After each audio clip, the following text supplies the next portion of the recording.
Good morning. It's July 8th, and we're starting the planning board meeting. I hope everyone had a great weekend. Our first item is adoption of minutes. We have 2 minutes this morning. The first is May 23rd, 2024, where all board members can vote on that. Do I have a motion for approval? I move to approve. Second. All in favor? Aye. Aye. The ayes have it 4-0. The second one is minutes of June 6, 2024. All can vote except Mr. Linden. Do I have a motion for approval? I move to approve. I'll second. All in favor? Aye. Aye. The ayes have it. 3-0-1. I guess I have he's abstained because he can't vote on that. Next, we're going to regulatory extension requests. We have one this morning. 16998 Overhill Road, preliminary plan number 1-2024-0060, regulatory extension request number 2, where staff is recommending approval of the extension. Do I have a motion for approval? I move to approve the regulatory extension request. A second. All in favor? Aye. Aye. Aye. All right, the ayes have it. That's 4-0. Then next, we're on item number 4, roundtable discussion, where we have Parks Director this morning, Mitty Figueredo. Good morning, Mitty. Good morning. Thank you. So our opening slide here, you can see there on the left is Councilmember Kate Stewart, along with some of the members of our resource conservation team.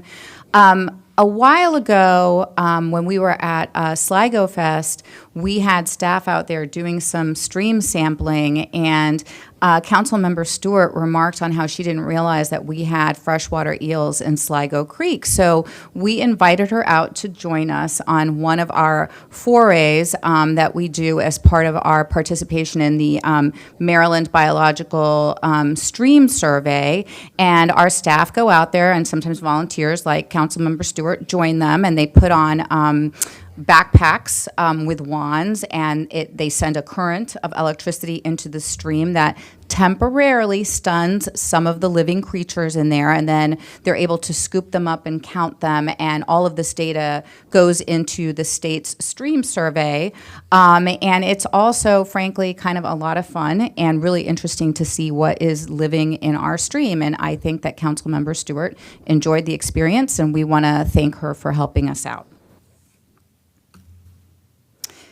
July is Parks and Rec Month. It's an entire month celebrated nationally to recognize the work of Parks and Rec agencies all across the country in bringing people together to enjoy nature and come together and get some physical outdoor exercise. Here at Montgomery Parks, we believe we have something for everyone, whether it's enjoying a walk with our Montgomery Explorers, attending an activation event, gardening, or hiking and mountain biking. We really have something for everyone, no matter what their interest, and we're very proud of this. And how do we know this? Well, for one thing, every 5 years, as part of our PROS plan, we do a statistically valid survey that tells us what it is that people want and need. And we also perform a level of service analysis that tells us what we currently have and helps us identify the gaps in our programming. And we're also always trying to stay on top of trends to make sure that we're responding to what our residents are looking for. So I encourage everybody to get out there and enjoy their parks this month and every month. Our summer camps are obviously in full swing. They get full very, very quickly. We offer camps all across the county, and we serve kids all the way from 3 years old to teenagers. And here are some of the samplings of our programs. We have a 2-week counselor in training program. Kids learn how to be counselors and earn SSL hours that they need in order to graduate. They learn things like CPR, and how to plan and create camp activities and keep an eye on the campers and keep them safe and having fun. We offer a camp called Week in the Park, where every day the campers visit a different park amenity, mostly in Wheaton Regional. But they go to the Germantown Splash Park, and they visit our trails, and they do all kinds of stuff. We, of course, have our tried and true tennis and ice skating camps. We have a Garden Explorers camp for our littlest campers between the ages of 3 and 5. And my personal favorite, which is the C&O Canal Cycling Camp. Teenagers go on a 100-mile bike ride along the towpath. It takes 4 days and 3 nights, and they have quite an adventure. It is very interesting that you take children up to from age of 3. I had not seen that. This is the first time. How come this didn't exist when my kids were that young? Well, You know, I think that for summers- this camp, I think the parents join for that camp. I think it's a camp for kids and a parent to kind of participate in these activities, the just to parents kind of have to- ease them into like the camps for when they're just a little bit older. Oh, okay. I couldn't do that then. Yeah, Okay, yeah. That's one. But this is really good. So we had our Columbia Local Park opening this last weekend. I wasn't able to attend, but Deputy Director Darren Flouché was there to host the event on behalf of Parks. The renovation of this park was a $2.6 million project, and it included a $200,000 bond bill with the support of our District 14 delegation. The opening included pickleball and futsal demonstrations, a dog adoption event. We had other agencies there like the Department of Environmental Protection doing a light bulb exchange. And we showed off the renovations to the park, which repurposed what was back then a very little used paved area and turned it into 4 dedicated pickleball courts, a tennis court with pickleball overlay, and a soccer court. We have a new plaza with seating and charging stations where folks can hang out while they watch other people play or they wait to take their turn.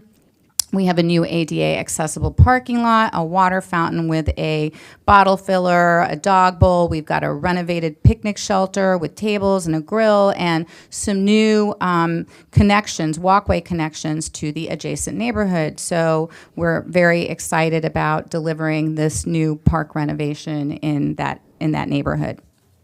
Could you refresh my memory? Where is it located? I forgot. It is east of 29, up kind of south of Burtonsville, near an existing rec center.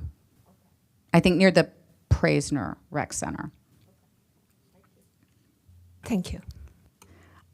So I had mentioned previously some of the events that we were having in Montgomery Parks to celebrate Juneteenth. Some of these were our own events, and also this is our second year hosting the Scotland Juneteenth Heritage Festival in partnership with the Scotland community.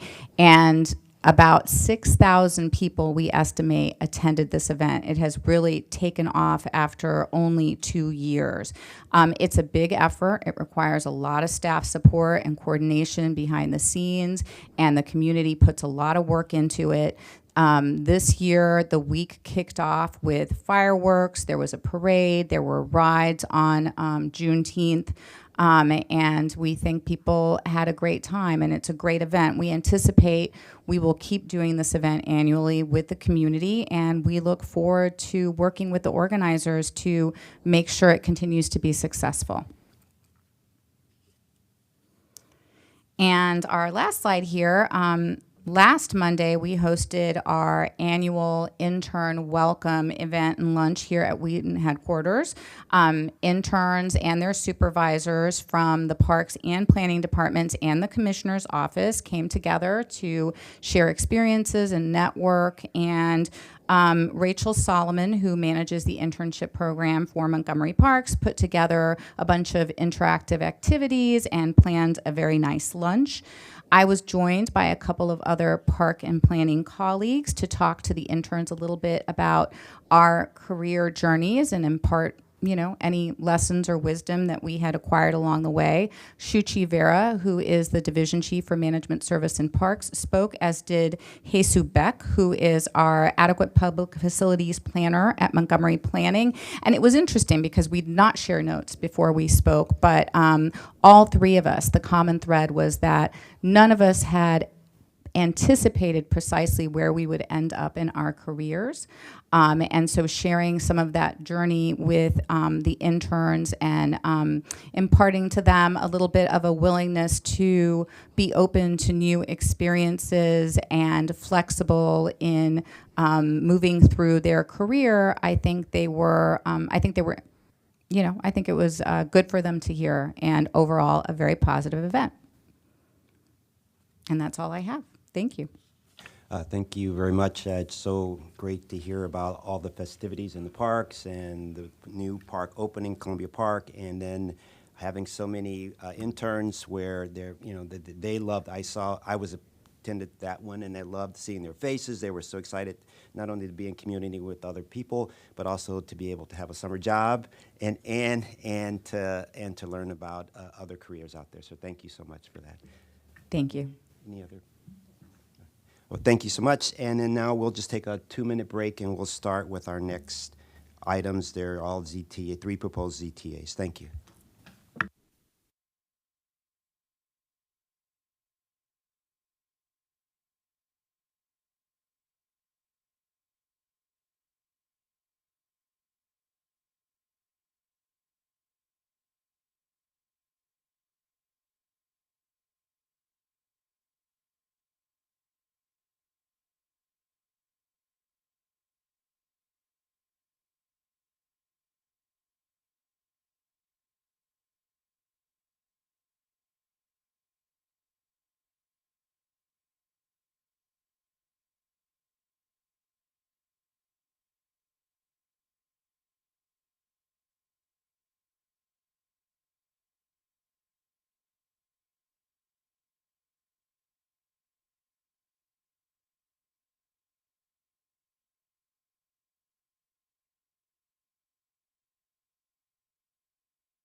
Good morning. We have 3 ZTAs, the first of which is item 5, ZTA 24-02, Agricultural and Rural Zones Campground Public Hearing, where staff is recommending transmitting comments to the District Council for public hearing on July 16th, 2024. And this morning we have Mr. Ben Berbert presenting this item.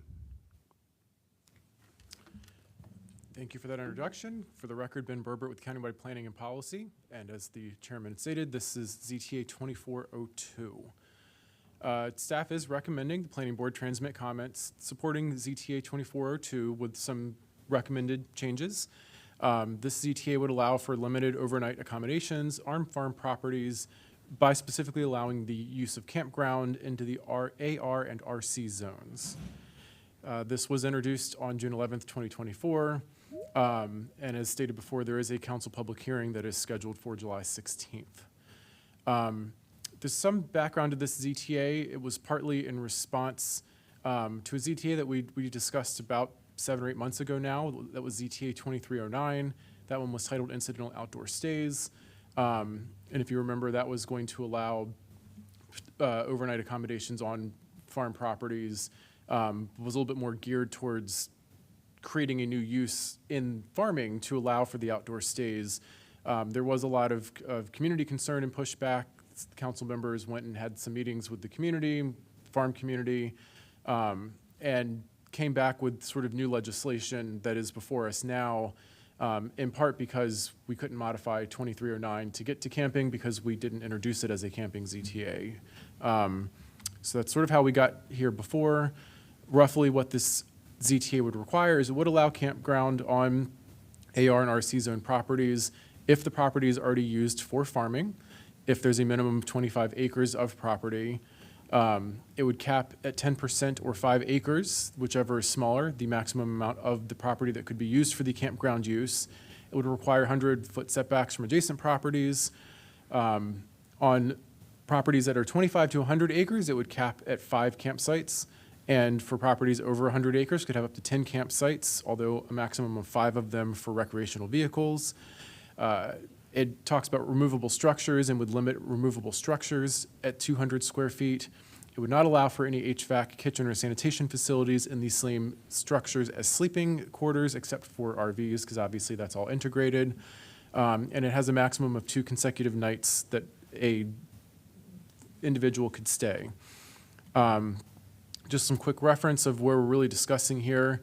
The RE2 zone already allows camping. That's the sort of zones that are speckled on the map in the yellow. The zones that are now being added as part of this ZTA are the RC and AR zones, which are in the light and dark green on the screen here. So it is a big, pretty much all of our agricultural reserve with a few exceptions.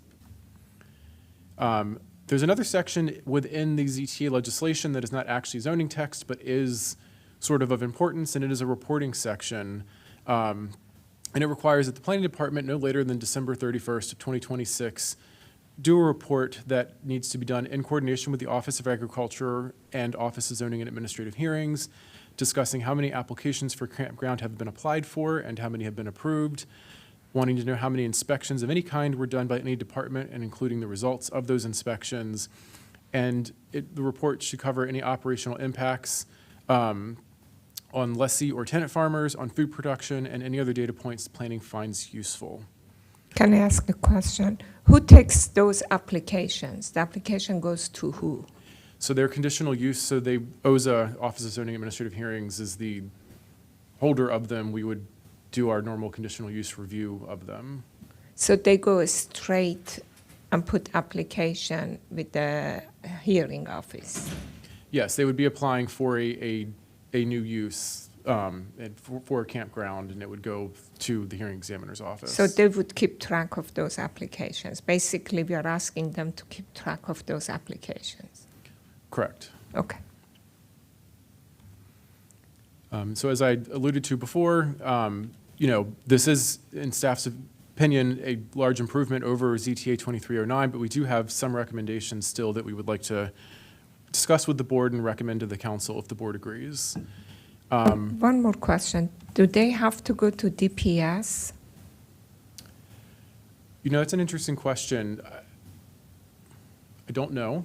I think it would depend on whether or not they're actually pulling a physical building permit for something. I think if they are just offering, But it's temporary structures that they could put in. That's something that I would like to see, is that if required by DPS for temporary structures to go put application. I don't know that one. my understanding is part of why there's a 200 square foot limit on the structures is that at under 200 square feet, they're not even temporary structures anymore, which is why they've chosen the term removable structure.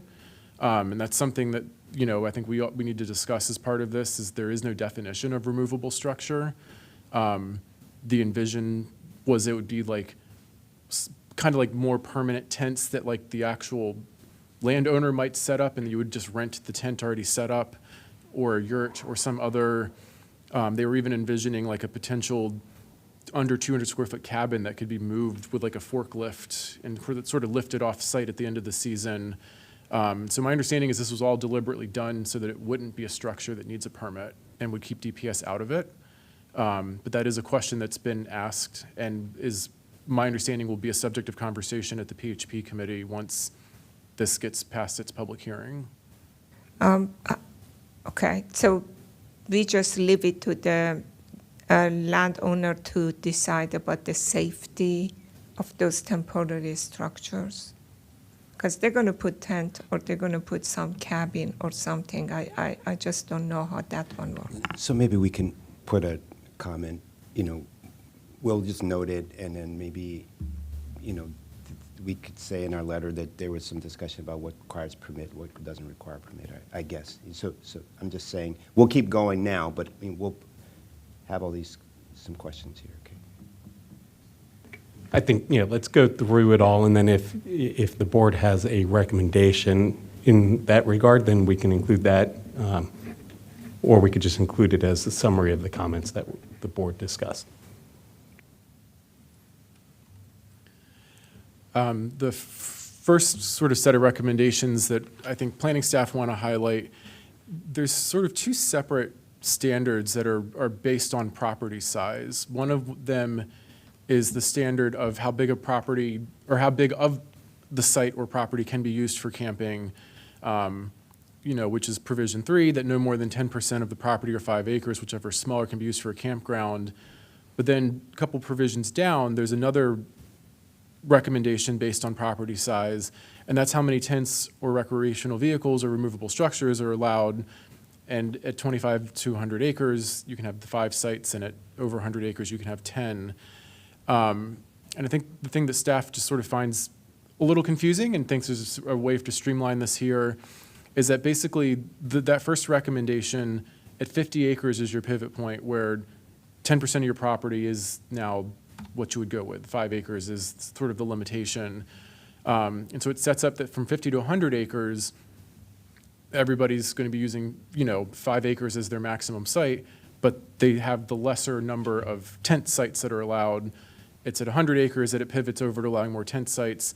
It just sort of seems confusing, and it sort of seems like those two thresholds want to align with each other. I think in spirit of keeping this on the conservative side, staff's recommending that 5% of the property or 5 acres actually be the standard rather than 10% of the property. This would shift the threshold of that to also being at the 100-acre mark. And so you would have the largest property allowed with the largest number of camping sites. The impact of this is that the really small properties would, in theory, be able to use a little less of their site than the proposed ZTA. You know, planning staff doesn't really think there's an issue with this recommendation. If you look at the campsite standards in the RE2 zone as they exist now for campgrounds, you can have up to 15 campsites per acre. So even in the smallest instance of a 25-acre property, you'd still be allowed to have 1.5 acres of it for camping. Staff feels like that's more than adequate for 5 sites. And so we are recommending making this change from 10% to 5% to be a little more conservative and to just make it a little easier to understand the ZTA.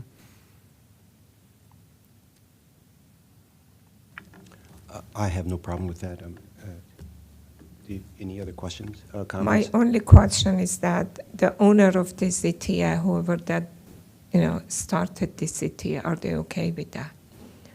because that would reduce the numbers for the smaller properties. Have you talked with, have you coordinated with the council staff to see if they're okay with that? I've reached out to council staff, but not all the sponsors, individual staff people. So I don't have an exact answer as to whether every single one of the council members would be okay with this change or not. What did the council staff say? They basically said that this was a very large negotiated Okay. text amendment, obviously, and that they don't disagree that there are some incongruities that might be in there, and basically said that they felt we should feel comfortable making recommendations if we want, and if they don't like them, they will just not accept them. And so staff has made, this is one of a series of recommendations we are making. I think ultimately it's up to the board as to whether you're comfortable passing those recommendations on or not. Right, so at 5%, if it ended up 1.5 acres, it could,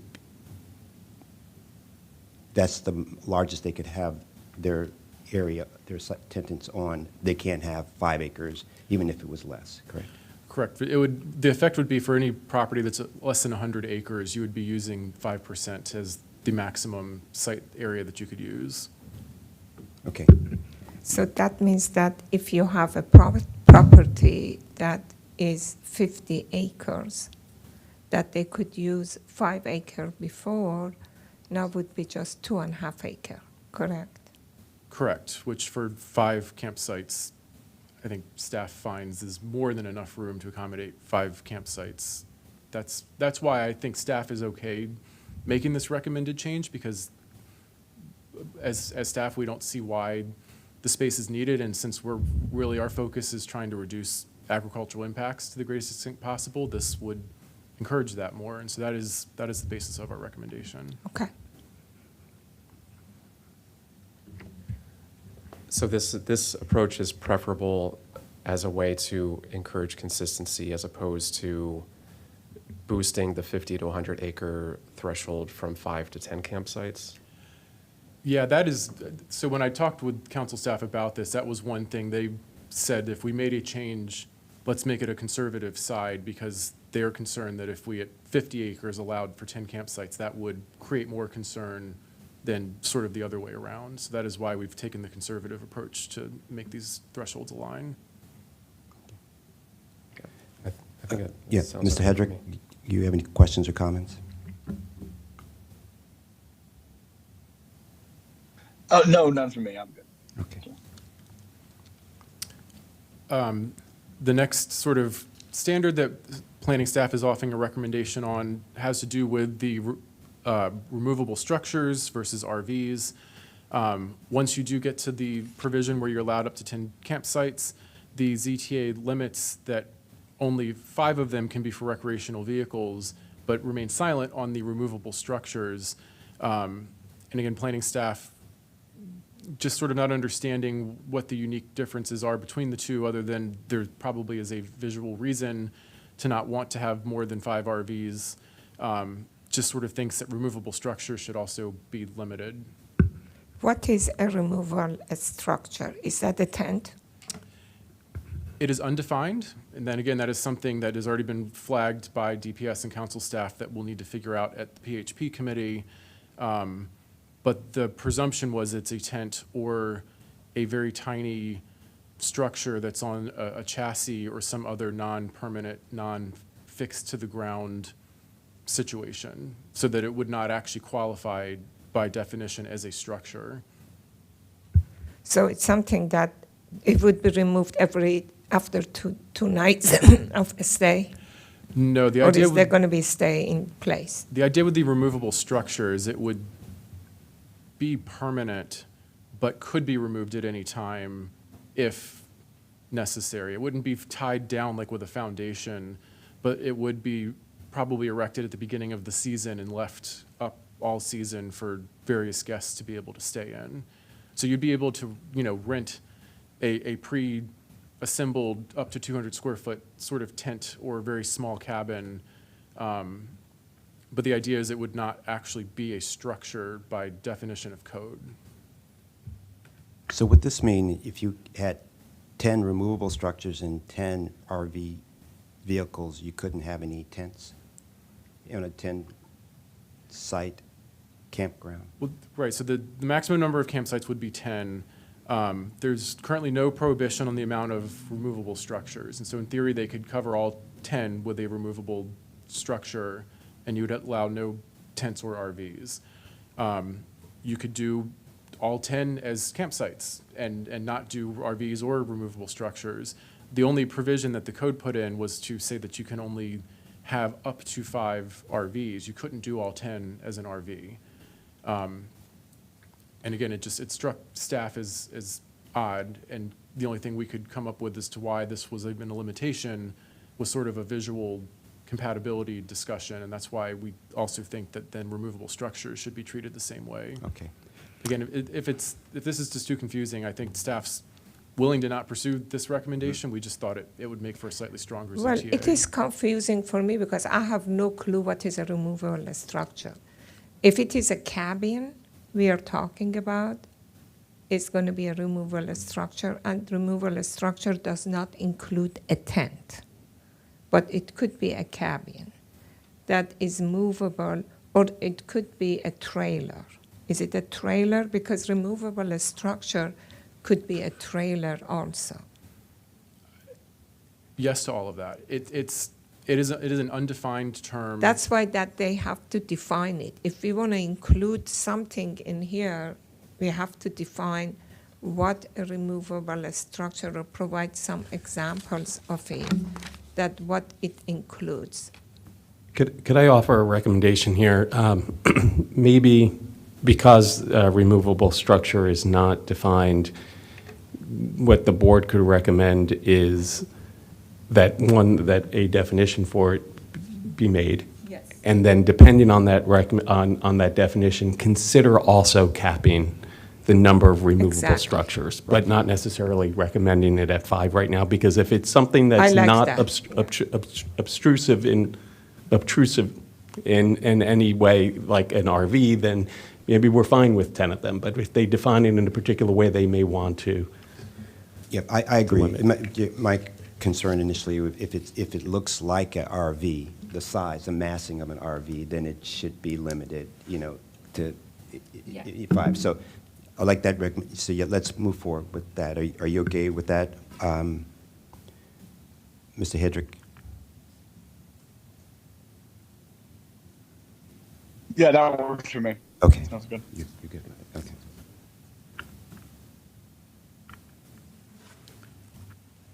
Okay. Another provision that is in the draft zoning text amendment is limit on the number of consecutive nights that a guest can stay. Currently, it is limited that you can stay no more than 2 nights at a time. Again, there was not a clear reason given for this when I talked to planning, or when I talked to council staff, other than that this was part of the compromise with the community. I think staff is a little perplexed by this recommendation, because if we're really trying to help with any sort of compatibility with the community, what wants to be limited is how many nights camping is allowed, period. And, having been somebody who camps and likes to camp on long holiday weekends where we're there for 3 or 4 nights, it's more disruptive when you're forcing turnover artificially, particularly when you are talking about, a large RV that's having to drive down a rustic road to reach one of these campsites. And so, again, this is just another one where planning staff's not really sure from the compatibility standpoint if this is the best recommendation. Our recommendation is actually to not limit the number of consecutive nights someone can stay. And if this were really about compatibility, we should really be talking about how many nights in a season or a year that the camping should be allowed generally. And if the desire is to still keep a sort of hard number of overnight stays for any consecutive person, recommending at least to go to 3 to allow for reasonable use of a long weekend. And again, I think staff would almost like to give council the option to sort of pick, but just recommend that, from a compatibility standpoint, we're not sure this is really the best sort of solution. There might be better ones out there that are more, useful. Well, as you said, as their staff said, I'm sure that this was a negotiated, and that I like sort of like our last recommendation that that we agree with their two, but say that for compatibility reasons, and you're saying they should, we would, they should consider going to three, which would reduce, the number of use of the property long-term. So, but as I said, as you saw, that they had several of the council members agree on this ZTA, and I would like to be more in their court in terms of, because if they agreed on this, then not, but give them our comments of why we think they should consider allowing 3 days. I mean, that's my. Yeah, I think that sounds good. I like the suggestion about just pointing out the potential for better options for compatibility, as you mentioned, and allowing them to choose the path that they think is best. I also think that more than 2 nights makes sense for a host of reasons, and I totally agree that the disruptive part of this experience is going to be the turnover more than just kind of people who are there and then kind of stay there. But considering this was negotiated, giving them several options, pointing out kind of the need for perhaps a better approach to meet the actual community concern sounds like a good way forward on that. Yeah, and I do agree what, both Commissioner Linden and Chair has been suggested. 3 nights makes sense. However, they have negotiated, so we have to look into this. Maybe after the report comes and we see how many people are using it, then in future they may increase it. It does make sense that not to put any limit, but we could start with 2 and see how it goes. Another, consideration, in my opinion, and I do not know if anybody has looked at how the access to this agricultural reserve property could be made, because a lot of those maybe, I am very familiar with the road because I was doing the bridges for Montgomery County. Many of the roads that going to this agricultural reserve, they're very narrow and limited, and they have weight limit because of the tiny bridges that they have there. So I'm hoping that when they look at the conditional use, they also look at the access to these and see that how big RV vehicles, if you're talking big RVs, allowed. I do not know how heavy they are, but sometimes they're limited to 5 tons or 10 tons. So I do not know if they're heavier than that, the big ones, if they can go there. So we have Mr. Hedrick on the line. James? Oh, thank you. Yeah, I would recommend that we put in slightly stronger terms that we would recommend extending the number of days that they're allowed there. I understand it's a compromise, but it seems like it seems poison pillish to me to limit it to 2 days. Like you said, that limits popular long weekends. That limits a Friday, Saturday, Sunday, or a Thursday night, Friday, Saturday, on a Labor Day weekend or something like that. It seems like something that will severely limit the possibility of this being practical for most folks. The investment in which you're limiting to only 2 nights. I'd recommend. I mean, if you're going to allow this, it seems odd to restrict it such that it's not economically viable, or at least limits its ability. So I'd recommend. The only thing I'd say is allow for more extended. That we recommend allowing for more extended stays, or at least strongly recommend that this be, amended in the final CTA. That's all I'm really comment. Yeah. So it would be good, going back to the beginning, it would have been interesting to understand what does this look like? Is it, is it just camping? Is it, what was the overall goal of this? And it was, I guess it was to give people the experience of what it's like to be on a farm. Do you understand? That was sort of the original intent. It was a way of providing access for county residents to be able to get to the farm, to use the farm, see how the farming works, and to also provide, an amenity and to provide a small monetary gain for the farmer. It was sort of lots of goals of the agritourism study all kind of combined in one came together here. So I think with all these recommendations, I think it seems that the way to frame this is that the board is supportive of the ZTA and could support it as introduced, but has recommendations that might make it better for compatibility reasons. And I think that's how I think we can just sort of frame all of this, give them the recommendations, but let the council know that these are not, none of these were flagged as like important, deal killers for us. I know Commissioner Hendrick he wants some stronger term for this particular one in there, but I think generally we can frame our recommendations in a way that gets the point across that we're not trying to upend this, but we do think it could be better if they want to consider it. Okay. I would just generally caution against resting too much on how negotiated a ZTA is. I mean, in this particular case, we've got 4 sponsors and 1 co-sponsor. So there are still 6 council members who have not weighed in on this and are, looking to the board for guidance on land use from a land use perspective. And even the ones who have already negotiated or come to agreement on the content of this ZTA, they still look to us to performing the role that we're expected to play. So even when all 11 are co-sponsors, if the board feels that something needs to be communicated, you should just communicate it, and it's always a recommendation that they can choose to ignore to sustain their coalition or whatever it might be. No, I agree with stating our comments and questions and like that. And so if the majority on this one, on the nights, I'm fine with putting in the 3 nights. For the reasons why we put in the 3 nights, I'm good with that.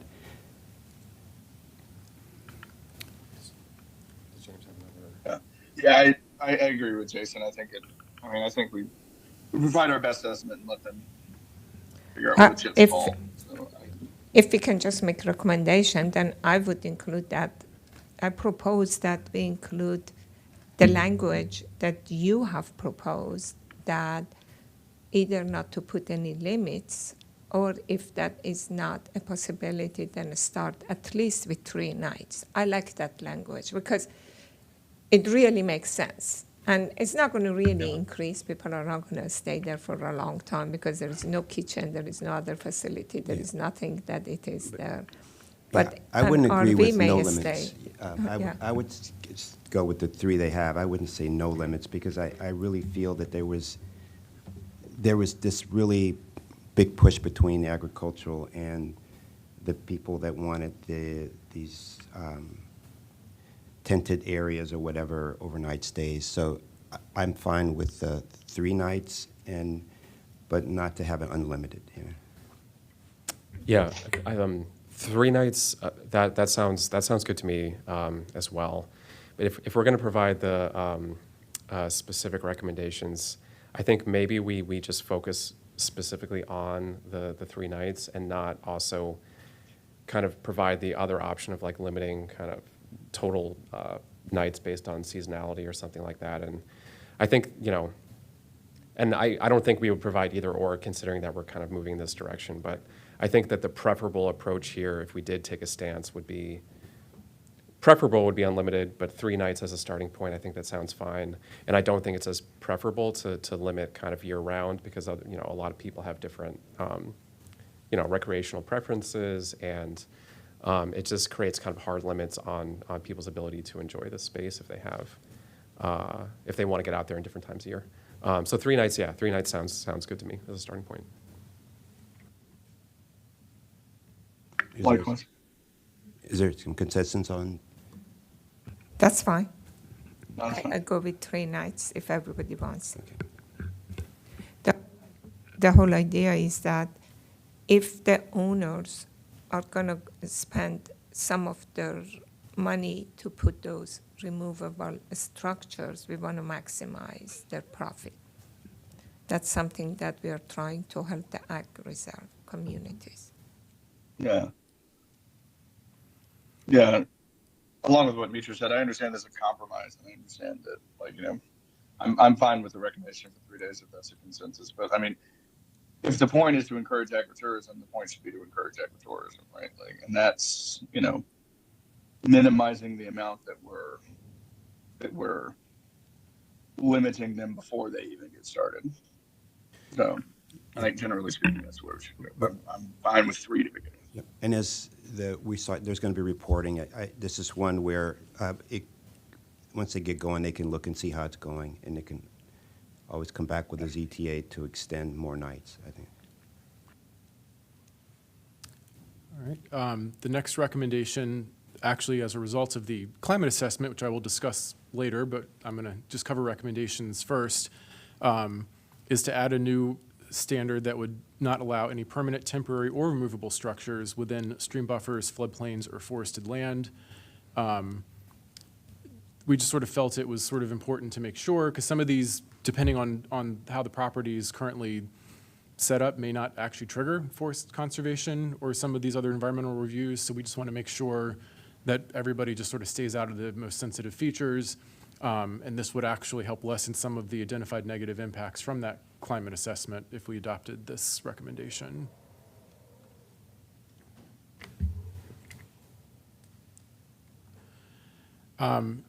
So staff did want to raise some issues around the required reporting. Obviously, I don't think we have any issue doing the reporting. It makes sense. This is a new and slightly controversial, policy change and should be monitored. But we do have some recommendations to sort of make it better. I think the first, we think that it would make sense to move the reporting date back a year. Right now, it has to be done by the end of 2026, and we think it should be the end of 2027. We also added or within 3 months of the 5th application for campground being accepted by OZA. These sort of recommendations go hand in hand because I think there's a concern when we talk internally that by 2026, by the time this ZTA is adopted and effective in early 2025, more than likely, it gives a year and a half for someone to get an application and actually get the operation going. Like, by the end of 25, there might not be any campgrounds, or maybe one's made it into operation, and so there's not going to be much to measure in 2026 when we're actually doing the work to produce the report. So we want to either push the date back to give a little more time for the industry to actually get started, or that's why we offered or within 5 applications being accepted, because that also would create a critical mass for us to understand what are we seeing in these applications. So that's sort of the first recommendation there. The next, we want to make sure that Department of Permitting Services is explicitly added as a kind of report partner, because most of the inspections were going to be done by them. And so it seemed odd that they were left off the list of agencies that should be coordinating with this. And then the third sort of recommendation here is to really change a little bit the focus of the report. The report got into discussion about impacts to food production. That's just not data that we at planning have. And, when I talked with our partners in Up County Planning, that really made it feel like an economic impact report, which is very different from like a land use policy report. And so their recommendation is that we really be focusing on total number of campgrounds, total acreage of the properties that have come in, total acreage of the area that was actually used for camping, as well as sort of whether that was actually farmland lost or whether it was just sort of passive part of site that's been repurposed, and then any information we could get on like soil classification. That would be a lot easier for us to produce a report on than looking at what the original reporting requirements were for. And so this is a lot of stuff we recommend changing to reporting, but we think it would make for a more useful and more doable report from us. Just go back to the previous, I just checked. Can you just finish this one and you can go back? Did he just I thought he finished. No, the report. No, he needs our up or down. Yeah, I think that sounds good. I agree that folks trying to it's difficult to get into the idea of impacts to farming or people doing the farming or tenants or leases or whatever the case is. Focusing on those other elements as part of that makes a lot of sense to me. The timing also makes sense. I think pushing it back a year and providing that kind of alternative of number of applications sounds good. So yeah, I'm supportive of these. I am too, for the reasons you noted, that it will take a while. And then also, maybe there's some other agency, they have the farm bureaus or wherever, some other, if they can monitor the impacts of tenant farmers and local food production and stuff like that, but I don't think that's in our bailiwick. So I agree with your recommendations. Yeah. I'm good with the recommendation also. You wanted Same to, here. I'm sorry, you wanted to go back to discuss something earlier? Yes, I was just checking that with DPS, a building permit and use occupancy permit is required if either of the following apply: tent erected or occupied for 3 days or more consecutive days. So if you just, that's why that I think they had 2 days not to go to the permit. I think a compromise we could discuss is that tent camping maybe could be extended for longer than 2 days then, because that is completely not a structure in any sense, but that RV and temporary, or RV and removable structure is limited to 2, or we could just stick with the recommendations. I'm curious, you said 3 days or more at all, or by one same occupant? Tent is erected or occupied for 3 days, or tent is over 200 feet. Okay, so that doesn't seem to be distinguished by who it's occupied by. So even if you allowed it to be occupied 2 days by the same people, if it's occupied another 2 days, then it's met that condition already. So it would require that permit. If they're going to put the tent to stay there for more than 2 days, then they need a permit. I do not know what is a removable structure. That's something that you may need to find out. But if it is 200 square feet or more, then requires a permit. If it is under, so it's either. Okay, I know the intent was to not require any permit, so I think that's part of the discussion, is they need to then define. Probably that's why this they is. put it 2 nights. Should have our recommendation, and if they want to change it, they can change it, okay? So Thanks for bringing that up. Yeah. staff did perform a climate assessment on the ZTA. It scored better than the incidental outdoor stay ZTA did, I think, because there is some less permanence and less scale to the recommendations here. There are still slight negative impacts on greenhouse gas emissions, sequestration, as well as to adaptive capacity, performa. For some of the same reasons, this being in the ag reserve, it's going to increase vehicle miles traveled to reach the sites of these locations. Anytime you have camping, that kind of comes hand in hand with campfires, carbon-based cooking on a grill, charcoal, all very localized effects that are very hard to sort of measure on a larger scale, because we don't know exactly where or how many of these are going to get approved. And then also the exposure to weather extremes and loss of sort of native cover, which again, that environmental recommendation helps to mitigate some of that. And we did find there were slight positive impacts on community resiliency, through cohesiveness and connectedness, better distribution of economic resources, as well as the educational opportunity that would come from connecting residents with agricultural land. Can I ask one question? It's not actually entirely related to the climate assessment, but for the RVs, and I'm sorry if this was already mentioned, was there any information in the ZTA about like hookups for RVs? Like, are these going to be RVs using electricity, or are they simply off the grid entirely? I had a similar question. It's silent on it, which leads me to believe it's up to the individual property owner as to whether they want to provide either, the electric only hookup or even an electric and plumbing hookup. And I think a lot of that's going to depend on whether or not they can actually get the septic. Yeah. There's a lot of other permits that are going to, I think, factor into how this plays out. Yeah. And I think remaining silent, I think, was a deliberate choice to let each property owner determine how much they want to invest to make this work. Okay. Yeah. Thanks.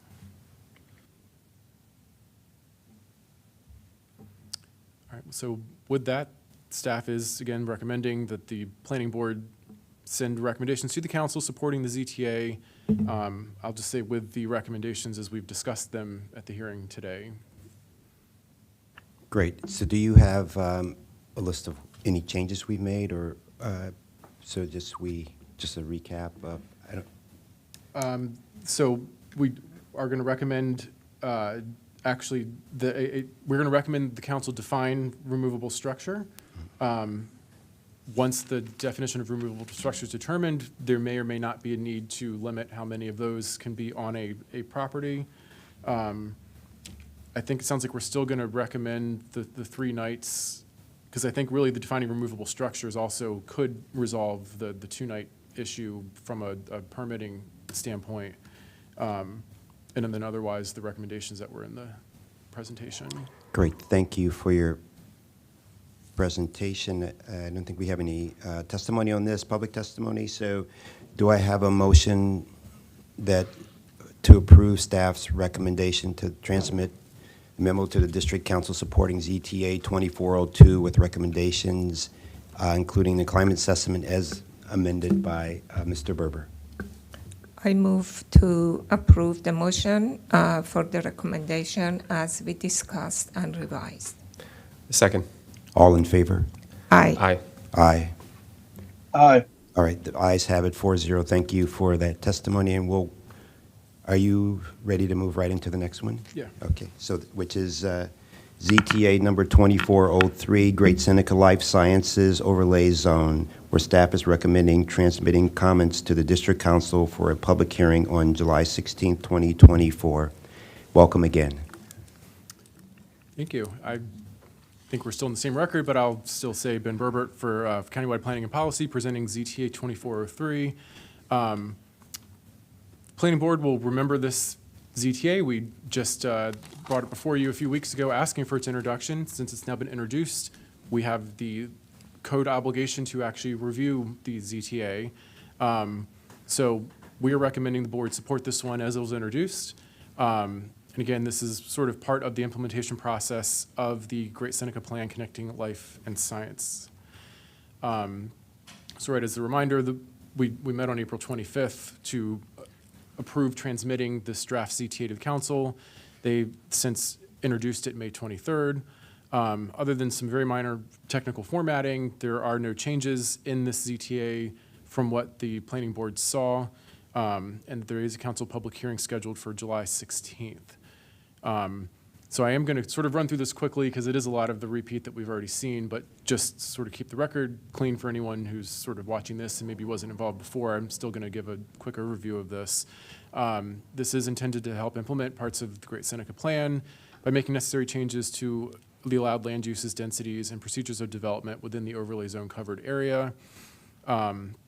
Just to help orient the board, on the image here on the left is the entirety of the Great Seneca Plan and all of its sort of different pods or areas.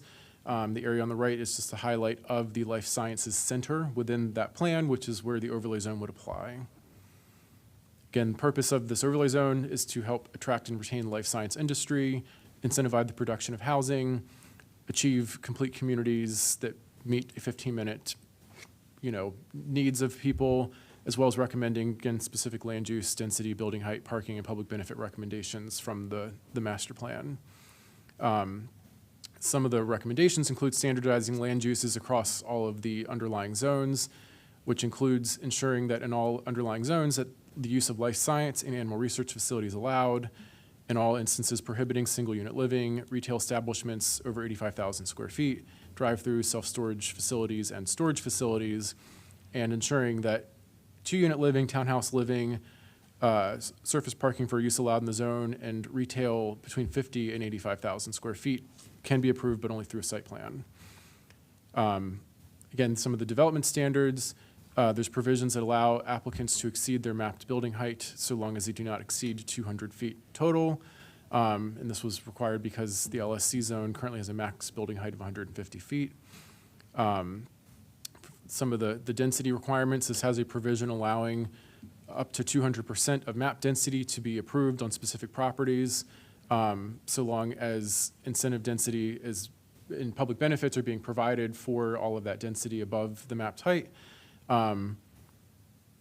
Also, we have the 30% cap on residential uses and retail uses in the LSC zone that would go away with this, but we would maintain the 40% maximum or minimum for life sciences to ensure there is some viability in the industry.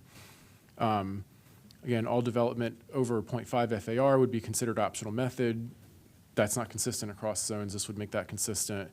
The provision about building lot terminus being provided at equal to 7.5% of the incentive density floor area is another thing to standardize. It's not standard across zones now. This would remove all parking minimums. It would also create a provision that surface parking is prohibited between a building and a public or private street. That's currently a requirement in the CR family of zones, but not in the LSC zone, so this would standardize that. Again, probably the biggest thing this does is it creates a whole new strategy for public benefits and incentive density. When we first brought this before the board, you had not seen the updates on the incentive density project.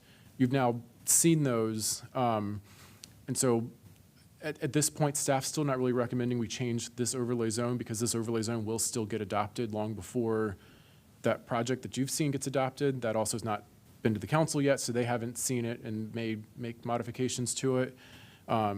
We still believe that a future zoning text amendment will be needed to align this overlay zone with whatever that final product is for the incentive density, which is why what is spelled out in this overlay zone is not exactly the same, and we think that's okay, because we don't think this will remain in effect for very long. Again, broadly based on the 4-tier system of growing amount of FAR that's available, depending on the type of public benefit that's provided for, multiple pathways to actually achieve the total maximum amount of needed public benefits. There's a lot there's a lot of benefits that we think are very specific to the plan area about advancing certain infrastructure projects and other things. So moving forward to the climate assessment, on a local level, this is going to have a slight to moderate negative impact as well as some positive impacts on greenhouse gas emissions and sequestration. Although when looking at it from a countywide perspective, the concentrated impacts that would happen here by intensifying land uses and basically creating more carbon through creating new buildings and new trips would probably help offset countywide and regional carbon by creating more efficient land uses here. And so we sort of see that as a net neutral. And then, there is also a mix of slightly negative to slight to moderately positive impacts on adaptive capacity and resiliency. Again, a lot of these public benefits really are helping to make for a better and more climate-proof future. Without getting into all of them in detail, we did actually attach a pretty long attachment to this climate assessment where our climate assessment staff looked at every one of the public benefits to rank where it fell on the climate assessment and was able to summarize that in the report that we attached. We did receive one written correspondence, and it was specifically concerning the provision about surface vehicle parking between a building and a public or private street being prohibited. Again, this already is in the intent statement of the CR zones under section 451A. 3, which says to encourage development that integrates combination of housing types, mobility options, commercial services, public facilities and amenities where parking is prohibited between the buildings and the street. And so this already does exist for the CR zones. What the overlay zone would be doing is making sure this also then applies to the LSC zone because it does not have a similar intent statement.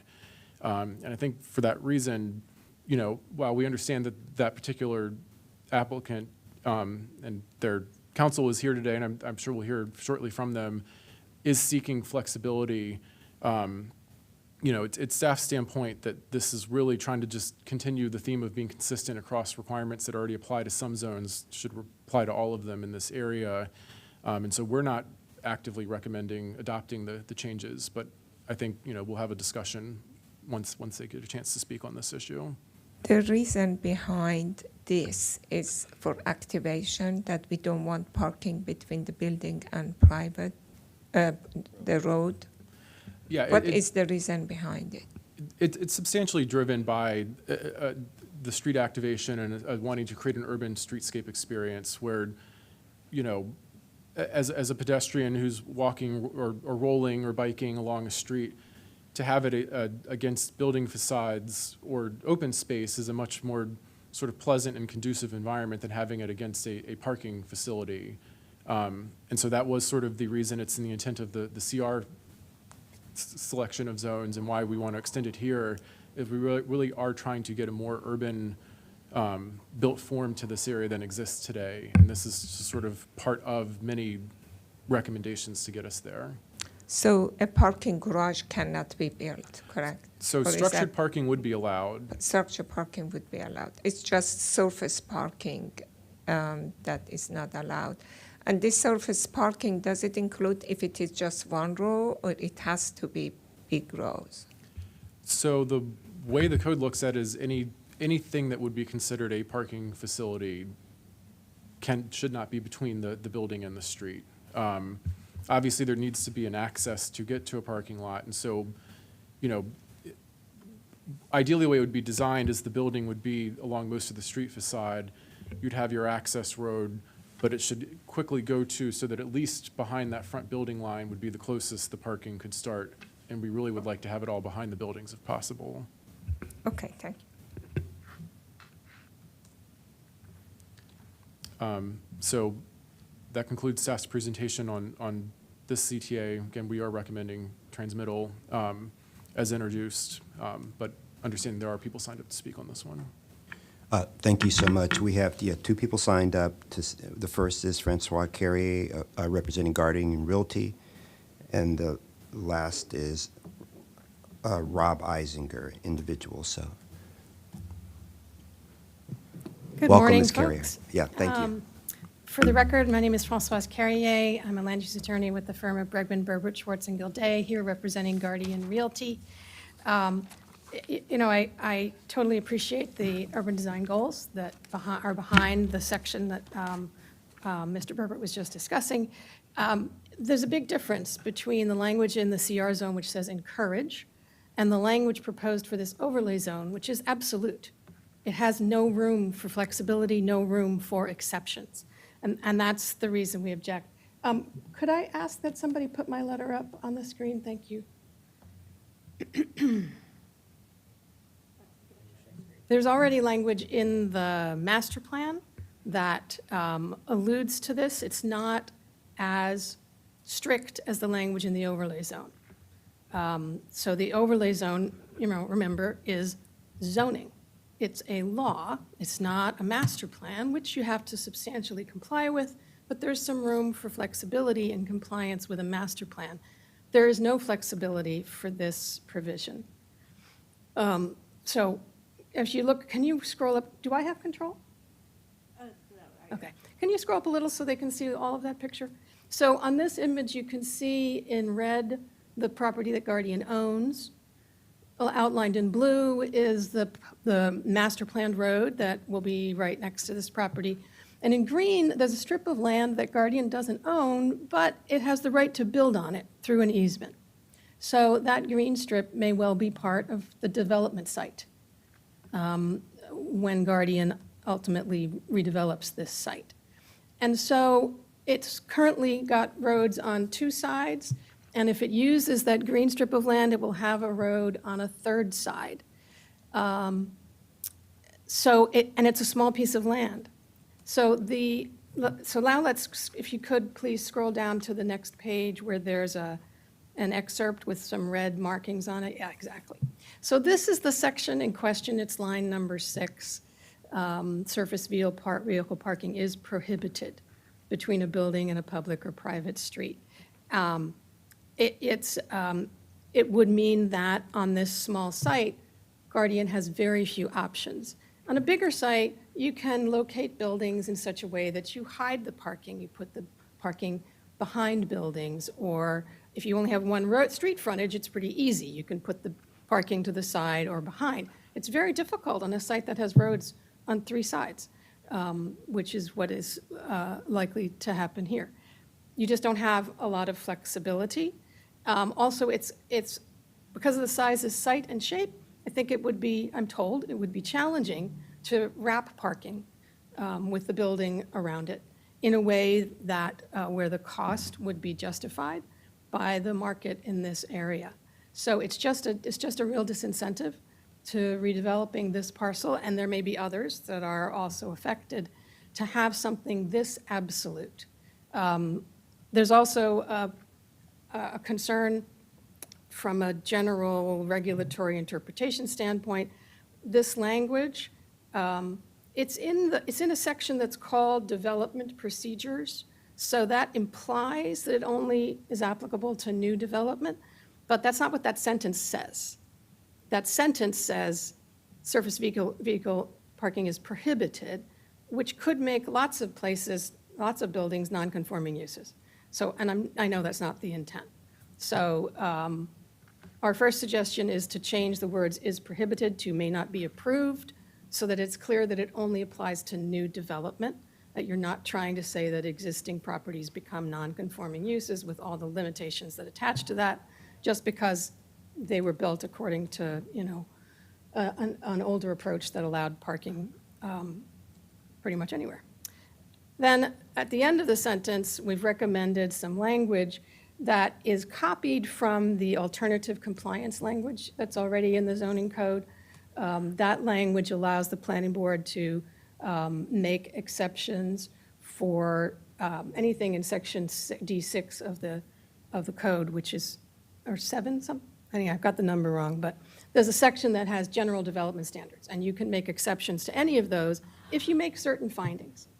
So I copied those findings as something that, seems to be workable for the planning board. I did add a few phrases here. I added site size and number of street frontages in the list of things that can be considered to make a property eligible for this kind of exception. And then the last sentence there, in the alternative compliance section, that sentence says it has to, whatever you're approving still has to meet the intent and purposes of the zone or of the provision. And so here, I tried to develop a finding that would mean that you're not violating the spirit of this, the intention, the urban design goals, any more than you need to. That you're making a justification, a decision that's justified as a balance for a particular site. So that was a lot of words. Thank you for listening to me. Happy to answer questions if you have any. Yeah, I guess we should address this. Is the next speaker talking about parking against do you know? That's virtual, correct? Why don't you continue to sit there, and we'll go through the next person's comments. So, Bob Eisinger, can you please present your presentation? Hi, good morning. My name is Rob Eisinger with Promark Partners. We are the owners of 9711 and 9715 Medical Center Drive. Our property is comprised of 8.5 acres and is located immediately north of the Adventist Hospital. I should have started by saying I'm not talking about parking. But we support ZTA 2403, which will help make the recommendations of the Great Seneca Plan become a reality. The Great Seneca Plan rightly focuses on ensuring that Great Seneca is a thriving life sciences hub. At the same time, the plan recognizes the need to promote other uses, including housing options, in order to create a complete community. To this end, we have one suggestion to help promote an appropriate amount of housing and other uses. The ZTA rightly eliminates the life sciences zone provision that capped residential uses at 30% of gross floor area and retail at 15%. However, the existing LSC zone still requires that on tracts greater than 5 acres, a minimum of 40% of the gross floor area be life sciences and related uses. We recommend this provision be eliminated for the area that is surrounding the Adventist Hospital in order to ensure this area may be developed as a complete community. Our property is part of the 56-acre area south of Blackwell Road, bordered by Medical Center Drive on the east and south, and Brochart Road on the west. I sent an image in this morning, if it's possible to share that. The hospital's land is in the blue hatch, and our land is within the green area. So the hospital owns 80% of this 56-acre area, effectively ensuring that medical and life sciences uses will continue. And in order to achieve the Great Seneca Plan's desire for complete community, a healthy amount of supporting housing, retail, and other uses would need to be developed on the remaining property in this area that is not owned by the hospital. Such uses could include housing, a hotel, a health club, and other general supporting commercial uses. However, the current provision requiring that 40% of the development on these remaining parcels be life science uses would preclude much of this, given the limited size of the remaining parcels. We therefore propose that the following provision be added to ZTA as section 4.9.13.c.2.c. It would read that requiring that a minimum of 40% of the gross floor area proposed be for life sciences and related uses is not applicable to the area bordered by Blackwell Road to the north, Medical Center Drive to the east and south, and Brochart Road to the west.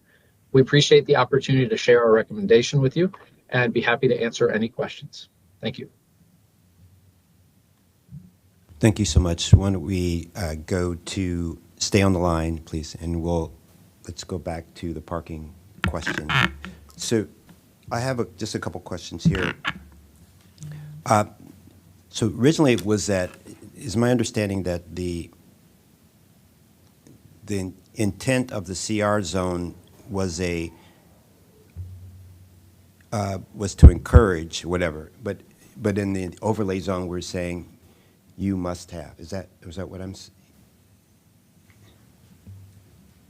Yes, and I think it's further complicated by, the practicalities of development review. And, we met to talk about this briefly internally, and the supervisor of the development review side of Mid-County Planning that would be reviewing projects here have said they very much treat that as a you must do it statement in the review, which is why I think I understand the semantic concerns that the language is a little bit different, but I think from the practicality standpoint, we don't see it as being any different.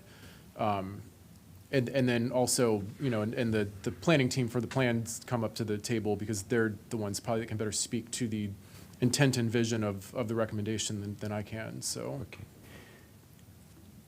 And as you're talking, just one more question. So, and also, does it not become harder the more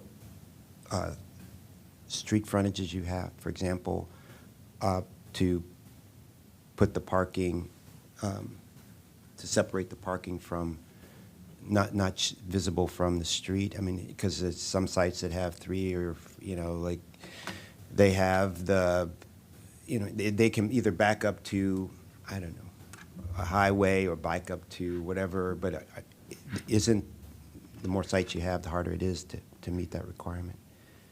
But I also heard that a parking garage can back up to a street, but parking cannot. Yes, I think what I would say to that is I think size is almost more important than frontage, because if you have a 20-acre site with 4 street frontages, you have the ability to still work with it. I think size combined with street frontages is probably really where the problem is.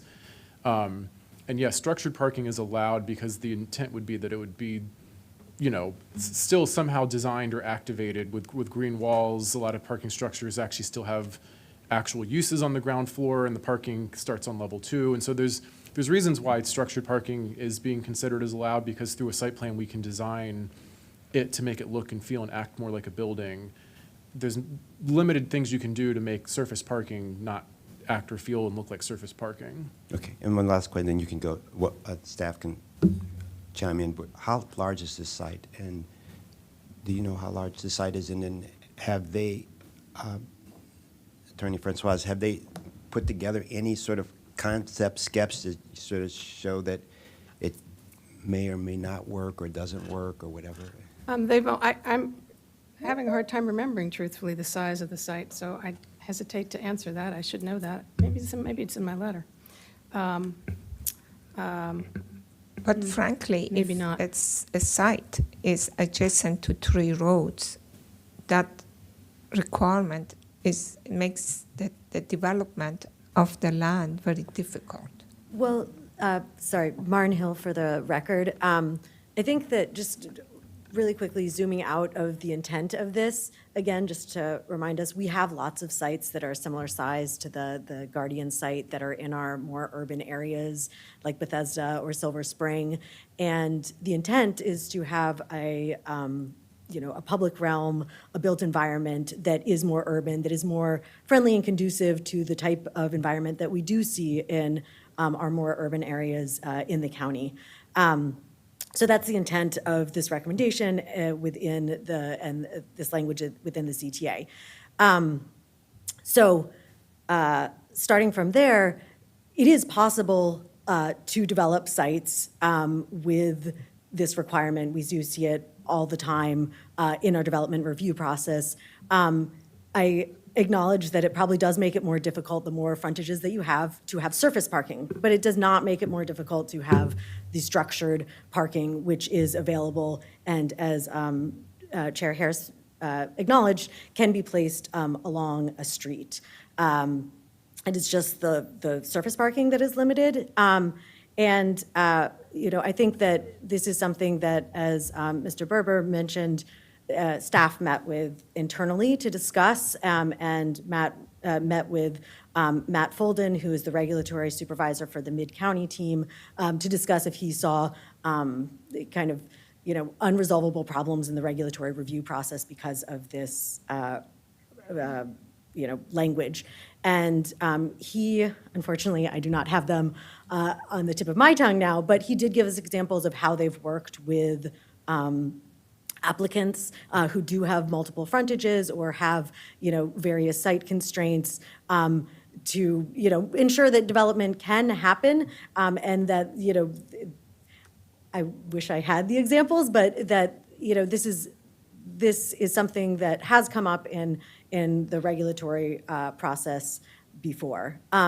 I think that in our conversations with Guardian and then also throughout the plan, our understanding is this is a very prominent corner. It's at the corner of Key West, which, as the planning board may remember, is also, a roadway that we have a number of recommendations for about improving the public realm, as well as Shady Grove. So it's at that corner, although it does not technically front on Key West because there's another property between Key West and the Guardian property. But I think we are trying to move away from having what could be a large surface parking lot, and that what we do see in certain parts of the plan area today in the future.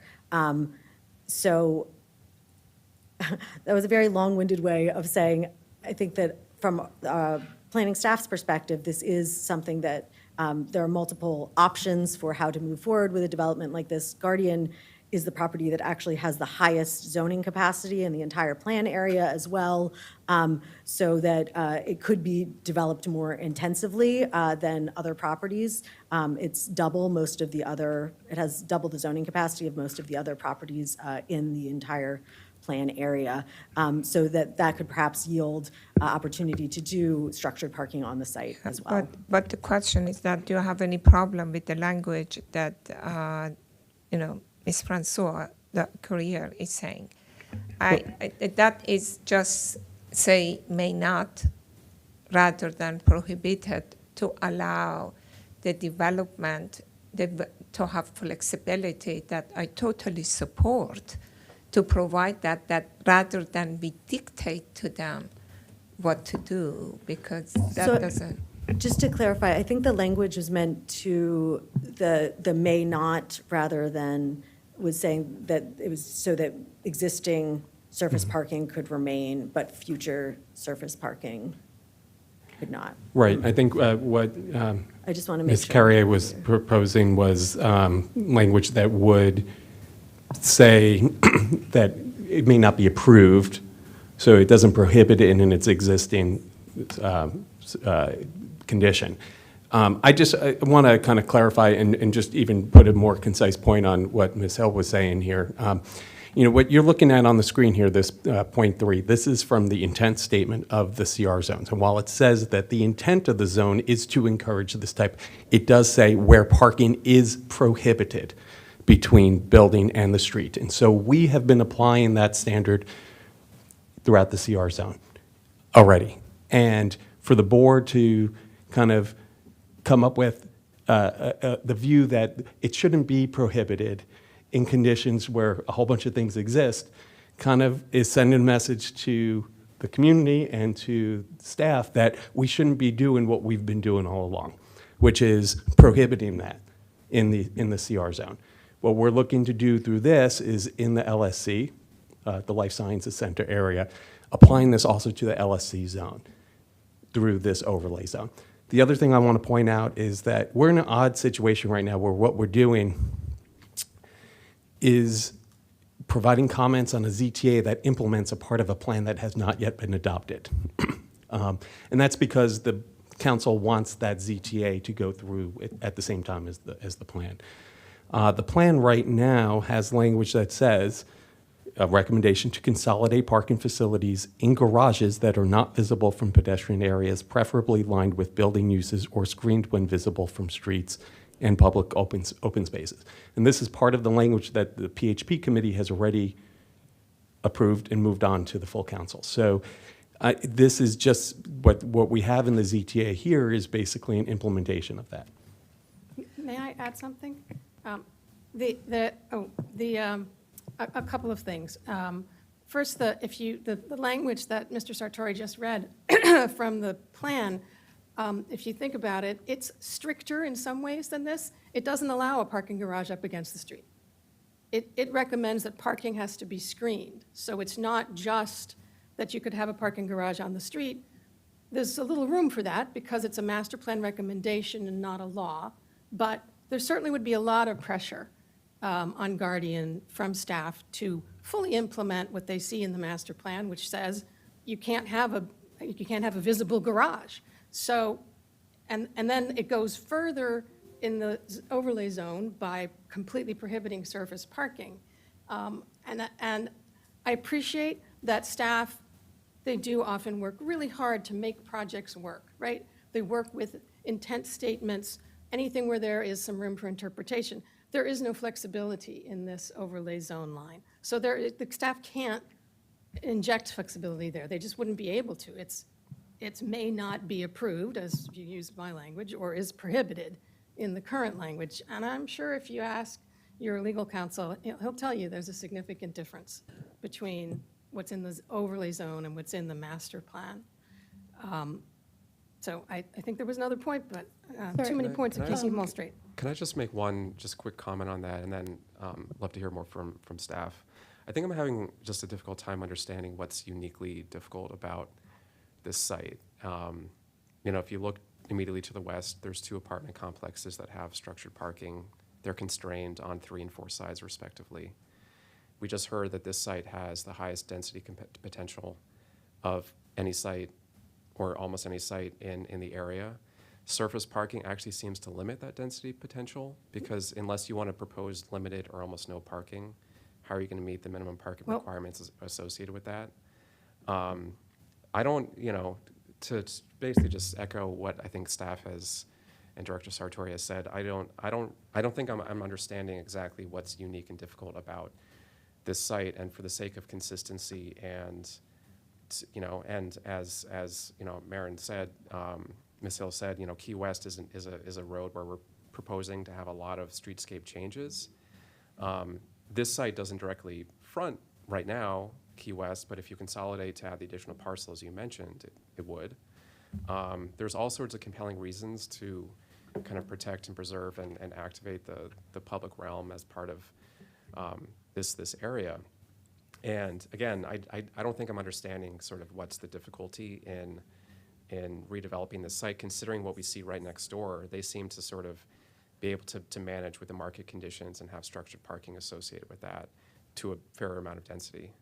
I guess one thing I'd point out is that Guardian has a number of office buildings that include medical offices, and for those, having some amount of surface parking can be very important for meeting ADA requirements. It's much harder to do that if you only have a parking garage and not even a row of surface parking. And the other thing is, for consistency's sake, Guardian, I believe, would have no objection to copying the intent language from the CR zone into the overlay zone. If that's, for the sake of consistency, then it would be consistent. Also, Guardian's property is recommended for the CR zone, so that language will apply. So you don't, maybe for the properties that are outside the CR zone, you need something. I just question why you want to have something so absolute. My name is Jessica McVeary, Planning Supervisor for the record. I did want to just clarify, there is a provision in the ZTA that indicates, and it's on page 5 of the staff report, the following uses are allowed only by site plan. One of those uses is surface parking for use allowed in the zone. So what we're really talking about here is just the limitation on surface parking between the building and the street. And so I wanted to make sure that we made that clarification for the record. I also wanted to note that one of the public benefits that's recommended in the ZTA is to give incentive density for screening parking, just in the way that we're talking about now, to really acknowledge that there is a cost associated with that, and if there's a way that we can incentivize that through the density bonus provisions of this ZTA, that could be a compelling option to offset, some of the cost associated with the need to screen either surface parking or delivered structured parking. So can I just get a little bit more clear? I totally understand the idea that you want to have it adjacent to a street. Key West, totally understandable.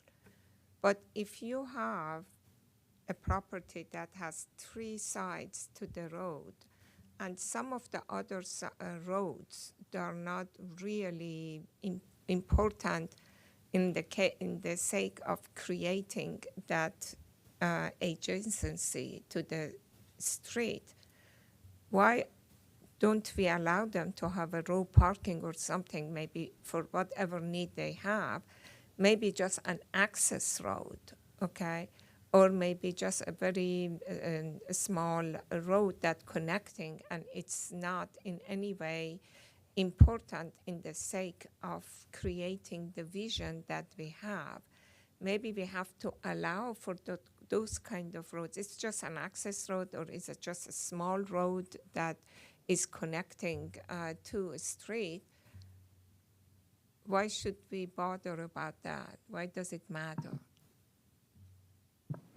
I would say that, in some ways, any of the streets that we're thinking about when we're thinking about a pedestrian network add or detract from that kind of ability to navigate safely and comfortably by foot or by bike. And I think, again, reflecting back on when we think of more urban areas, and I think we need to keep looking at the vision of the area, not just how it is now, but that there are lots of sites throughout our county where they might have multiple frontages, but they do not have surface parking along any of those frontages, that because it does detract and it does make it, less safe, less encouraging of different ways of navigating the area.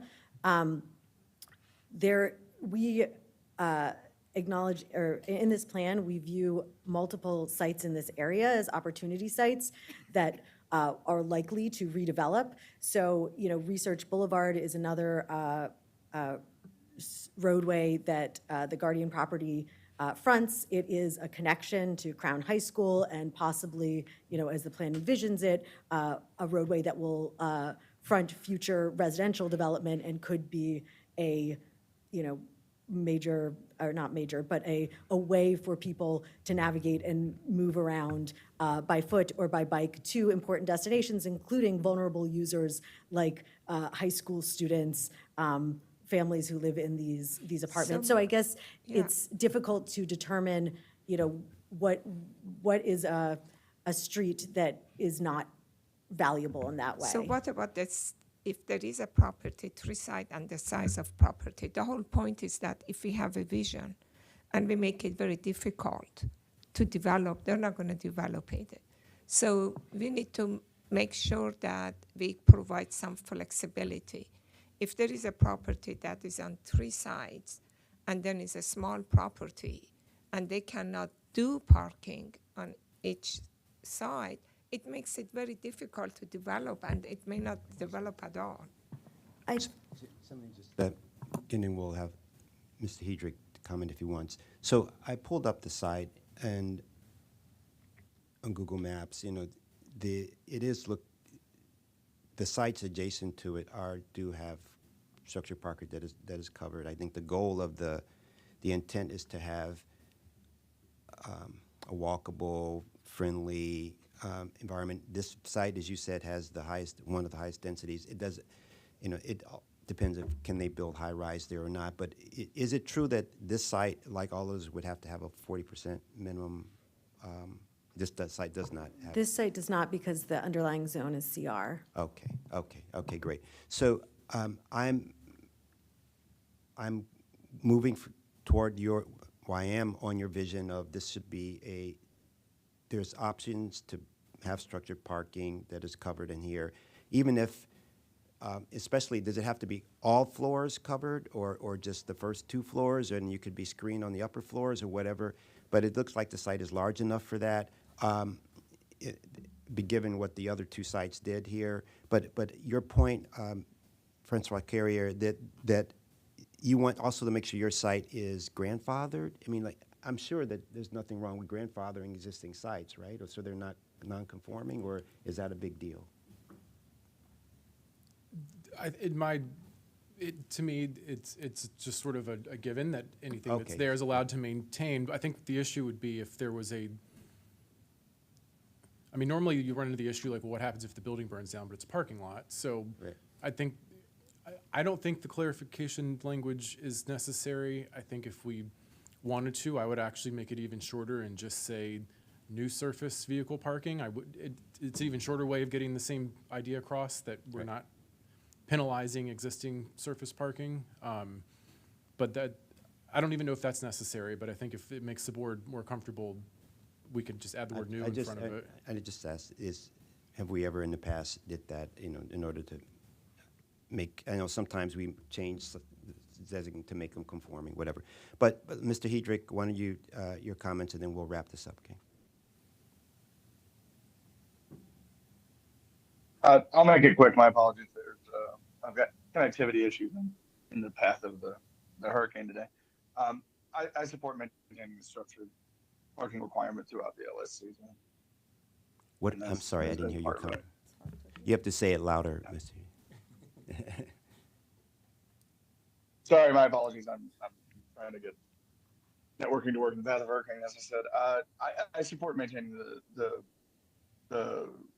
parking recommendation in the ZTA as it is. Okay, thank you.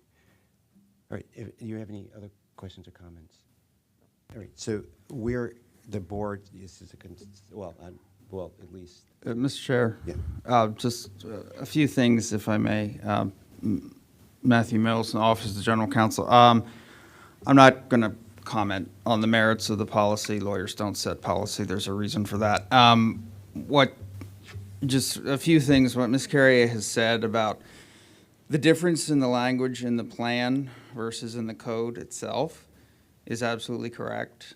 I've been to Annapolis on this issue a few times, and I'm batting 1,000 on that particular point. Please also, what she said about potential nonconformities is also correct. Now, how you deal with that, there are some options, but it could potentially have that effect. And also, please just keep in mind that the overlay zone, it is more than one site. It covers I know there's been a lot of discussion about one site in particular, but just please keep the bigger picture in mind. So I just wanted to throw those few things in. Thank you. Just one question. So on the issue of non-conforming, what's the practical implication of that? The example of like something burning down and then having to deal with, but like just as an example, if the existing site applies for any permit at all relating to the site, do they have to fix non-conforming issues before that permit can move forward? I'm just like,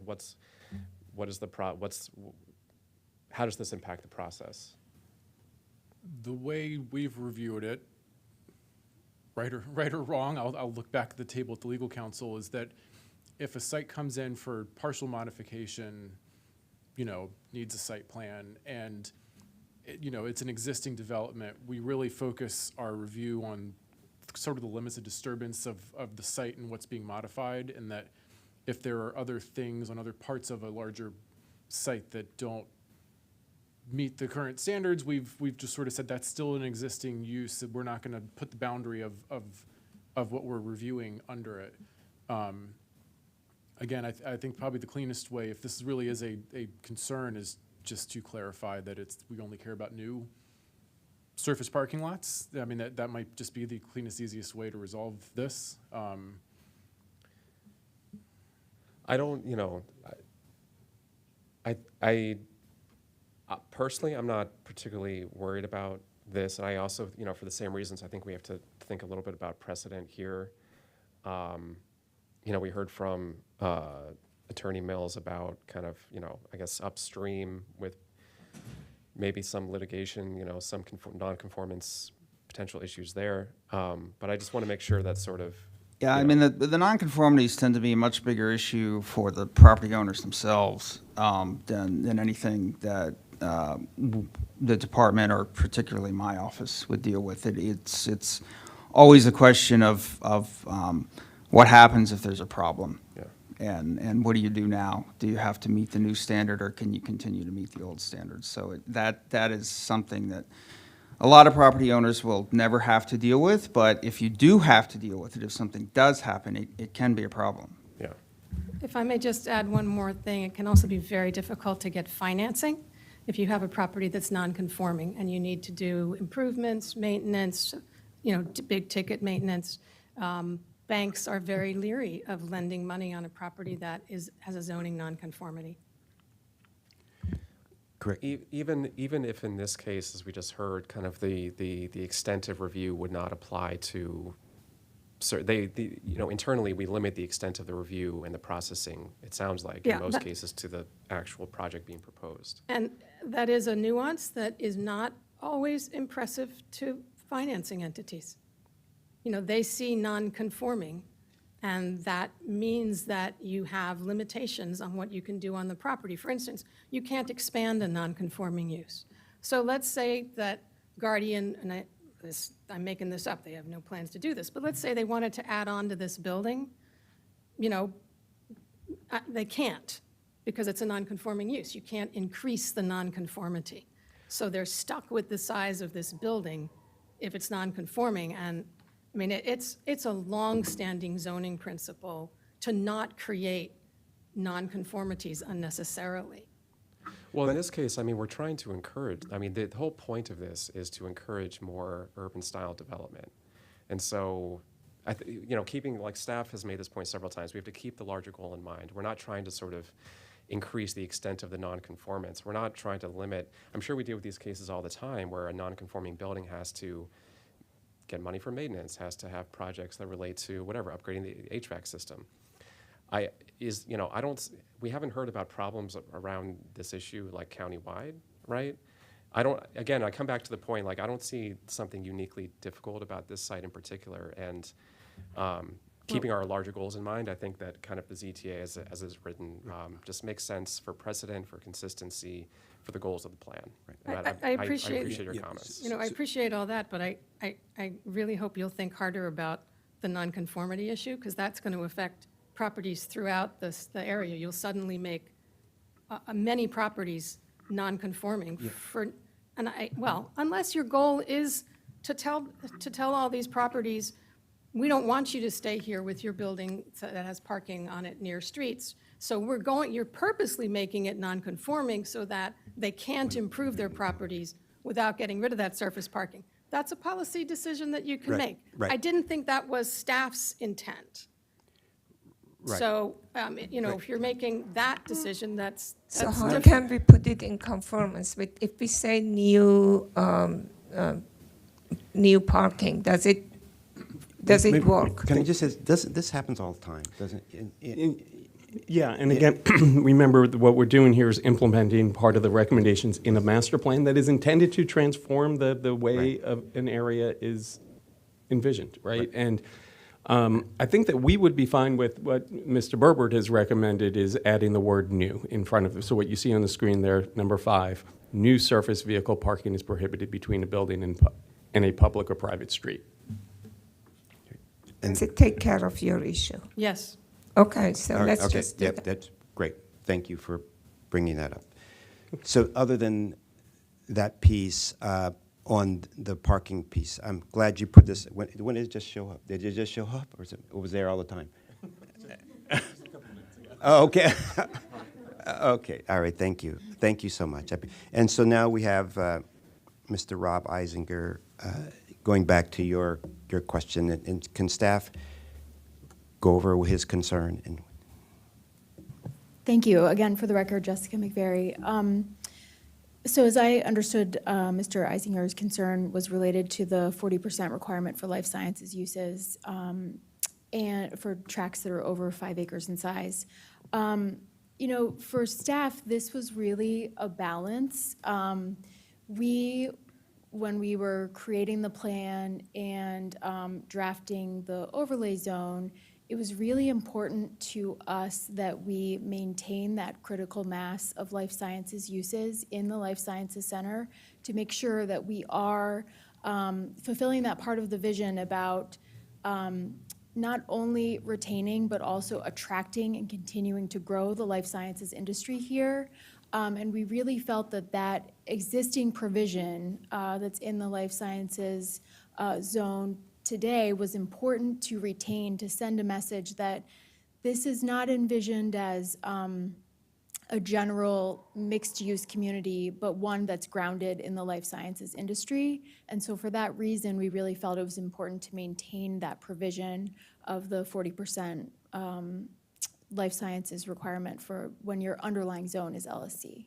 okay, great. I agree with that, your recommendation. I mean, this is an area where we wanted the life sciences to be, and we already created some flexibility about lifting the cap on, I think it was 30% residential, and having 40% life sciences, I believe is the right signal. Yeah. Any other questions or comments? Yes, I have a question. This area, I'm very familiar. It already filled with a lot of life science with the lack of residential. And if it is a small piece of land that is right where we have all of these life science, 9711, I'm very familiar. I think it's a good idea to have that small piece to be all residential, because if you include all the other existing areas that are there, there is no residential. And we want to bring residential. And I think that I support the request to exclude this building and let it have to be all residential. It's so many other life science there that I do not know how we can bring residential the way we want. So Barn Hill, for the record, I just want to state that I think, again, it's like this would be singling out just a single property.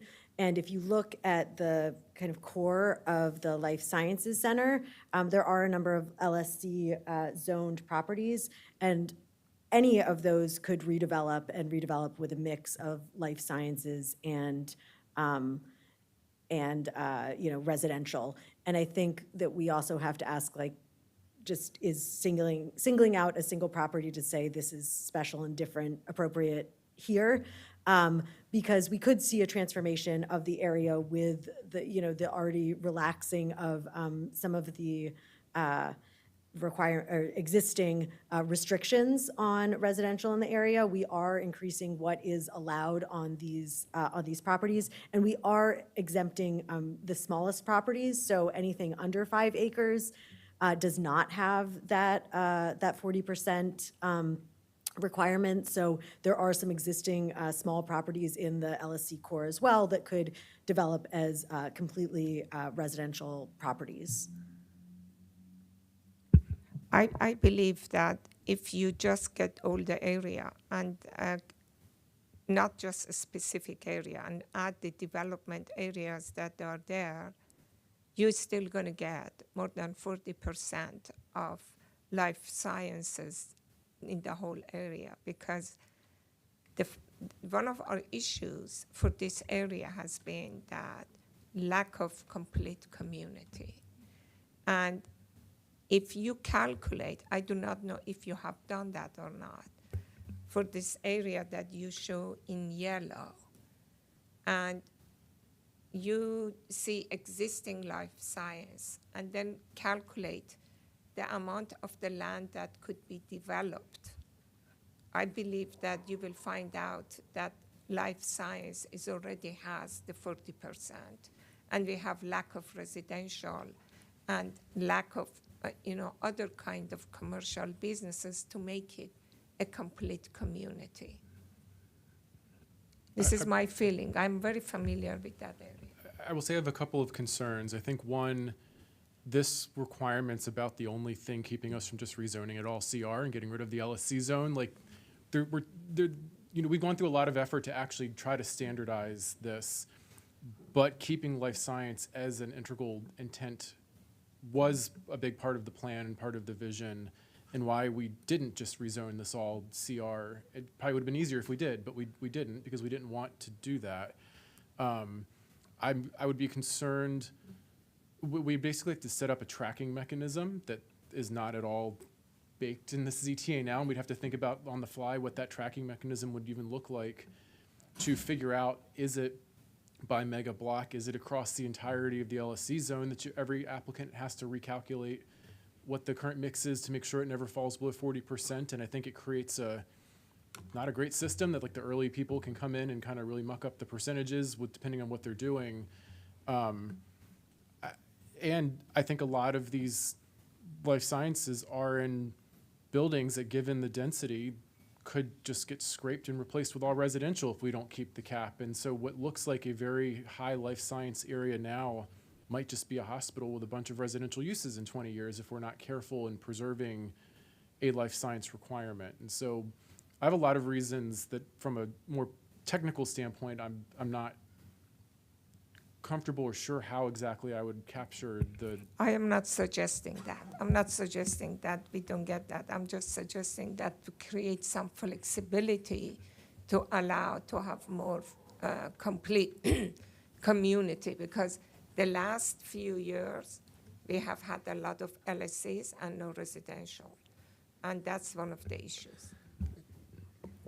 Carrie Sanders, for the record, Division Chief, Mid-County Planning. The one project that I did want to mention that's residential, that's under construction, over 600 units at the Elms of PSTA site. So we do have that project that's been approved under construction. I know through this planning process, we have received a fair bit of interest from folks that want to build residential in the area. I did want to also add, through the public testimony process for the plan, we had comments from many landowners wanting to make sure we retain that percentage of life science uses in the area, because I think they felt that that was going to be important before making this a job center. So I think we want to be careful about maybe treating some sites different than others. And we did have, as I said, some concerns about making this area overly residential. So I just want to point that out. That was a comment that we received too. And I would also just add that, we've tried to introduce flexibility by the current LSC zone has the 40% minimum for life sciences uses. It also caps the residential and retail at 30% and 15% respectively. So we, through the ZTA, have recommended that we remove those caps. So you could have 60% residential, 40% life sciences if you're a site bigger than 5 acres. The other thing that we've done to try to sort of provide that flexibility is to incentivize through that 200% incentive to go beyond your mapped FAR. And so we've tried to kind of introduce flexibility in a few ways, but really try to maintain the integrity of the life sciences as sort of a critical cluster here. Okay, so I don't think we've heard from Mr. Hedrick, and then we'll wrap this up. Okay. Yeah, I just had a quick question. Is there anything that would prevent somebody with a property that's over 5 acres, but subdividing it to under 5 acres and then reducing and creating an entirely residential, development on that particular piece? I think if it were subdivided and completely sold disinvolved interest, then that's possible. Yeah. Okay. I don't think if we saw that they were doing it sort of deliberately and they owned a bigger tract and they only wanted to bring in a site plan for 4.9 acres, I think we would not allow that. But I think if they went to the extent of fully selling, transferring fee at simple interest of the land, it's not theirs anymore, I think that could happen. Yeah. That remains an option. It's splitting it into smaller pieces. I think we've done a lot with this to encourage residential development there, and I would personally like to encourage as much residential development in that area as possible. I think that the continued health of the life sciences is dependent upon producing residential to go along with it. I think that's part of what will make it viable and attractive in the long term. But I think with a site size of under 5 acres not being subject, I think we're in a good space there to sort of maintain the job center and I think we've put it, we've come to a good compromise here. I think. Yep. So I think the current state is good. Okay, great. And I think if you put up where you could have CR, I think there's enough potentially residential zones that create that 15-minute community. So I would recommend that we stick with what the staff had proposed. And do you have any? Okay, so I think we are at the end of this one, I believe. Can you put back up you had finished or had we finished? We're finished. Okay. Oh, great, great. So is there a recommendation to approve staff's current comments on the district and send their comments to district council for public hearing on July 16, 2024, with the one change that we made about it was around parking that Adding the word new. Yeah. The category new. Is there any do I have any discussion? No, I move to approve the ZTA as recommended with the revision that we just discussed. A second. All in favor? Aye. Aye. Aye. Aye. The ayes have it 4-0. Thank you very much. And we'll go to our last ZTA. Item number 7, proposed ZTA community serving retail overlay and dormitories public hearing, where staff is recommending transmit request to the district council to introduce the proposed ZTA. Mr. Berber, you have the floor again. All right. So Ben Berber with Countywide Planning and Policy. I'm bringing forward a ZTA sort of at the request of Down County Planning that would do two things to implement recommendations of the Tacoma Park Minor Master Plan. One of those would be to add dormitories as a limited use in the CR and CRT zones, and the other would be to fully remove the community serving retail overlay zone from the zoning code. Just as a reminder, the District Council approved the Tacoma Park Minor Master Plan in April of this year, and there were specific sort of action recommendations that sort of did as I said. It actually just said to remove the community serving retail from the plan area, but you'll see in a map in a minute, it is fully within the plan area, so we might as well just remove it from the code. We are just asking for introduction, and so it is staff's sort of assumption that later in July, this would actually get formally introduced to have its public hearing in September. And so we would be back before you in early September with sort of the official comments on the ZTA that hopefully, again, are also the same as what we're transmitting. And so The changes are pretty simple. The first would be to add L for limited use under the dormitory use in the use table, as shown by the two little red L's on the screen. Then the second would be to create limited use standards for dormitory. The Tacoma Park Minor Master Plan basically just wanted to make sure site plan was part of the review process for any dormitories. And so the limited use standard would just be to require a site plan. Again, as I said before, the other recommendation from that plan was to remove the community serving retail from the boundaries of the plan.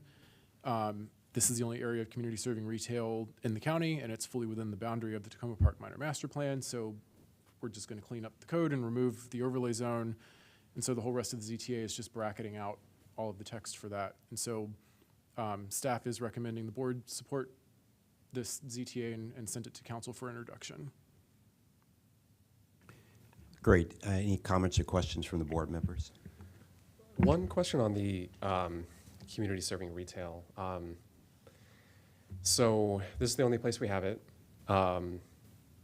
Is there any reason, so thinking to a future where we may kind of envision, thinking to a future where there's more, attainable housing, for example, in our communities, especially closer in, start to get more density, and we may, as part of that, want to encourage more kind of retail and services nearby to accommodate some of the density, or the density can support those types of things once we start to have more people living in those areas. Is there any reason why an overlay zone like this could be used strategically, selectively, or whatever the case may be? I know that, we didn't talk about this specifically with attainable housing. We don't really talk about it a lot in general, but I think there are a lot of benefits, of course, to having some retail options around people, more of our neighborhoods, integrated kind of within our neighborhoods than we have right now. And so I'm curious your thoughts on its utility, just as a practical matter, or if there's alternatives. We often kind of think of like CR, of course, as being the kind of the most flexible, one of the most flexible zones we have, perhaps. But I'm just curious your thoughts on that, and if you kind of see any opportunities to use this elsewhere. So the reason it was recommended for removal is the CR zone has come in, and it provides the flexibility that this was trying to give really to the old C zones that are from the old code that didn't always have the most flexibility of urban uses and retail bay sizes, because some of it also as the master plan was able to then dictate how the form should apply when using the CR zone. That's kind of part of the CR zone's beauty in design, is it needs a master plan to kind of tell you what to do with it.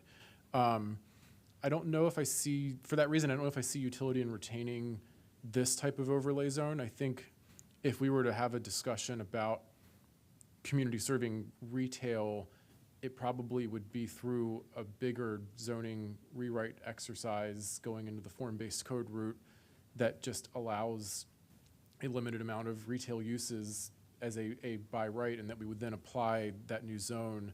I think this overlay zone, the way it's written, at best we would just reuse the CSR, but it would be completely blown away and rewritten anyway to like actually make it do what we want. So I think for now it's better to just remove it, and we can figure out that there's probably better mechanisms in the future to get to this vision. Okay, thanks. Yeah, that's helpful. Appreciate it. I have no further comments or questions. Do you have? No. Okay, so Mr. Hedrick, do you any comments or questions? No, nothing more from me. Okay, just a procedural one, maybe it's for our attorney. So that at the end of every ZTA, it lists other ZTAs. So those are just whatever in currently in operation is listed at the end of every ZTA. Is that what it is? Okay, great. So if no other comments or questions, do I have a recommendation of the board to transmit the draft ZTA to the district council to allow dormitories in the CR and CRT zones and to remove the CRS overlay zone from the code? I move to transmit the staff recommendations for the draft ZTA as we discussed. Second. All in favor? Aye. Aye. Aye.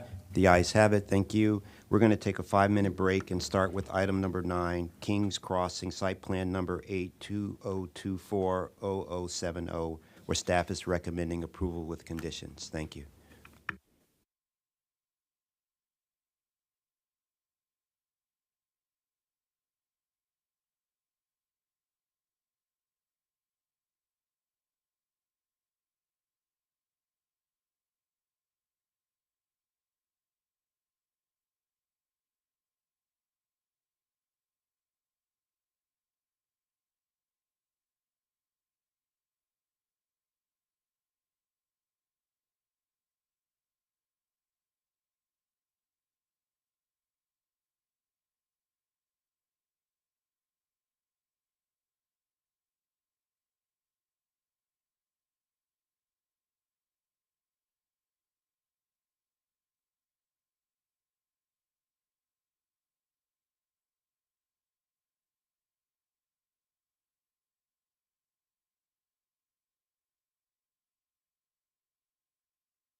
Good morning. We're on item number 9, Kings Crossing Site Plan Number 8/2024-0070, where staff is recommending approval with conditions.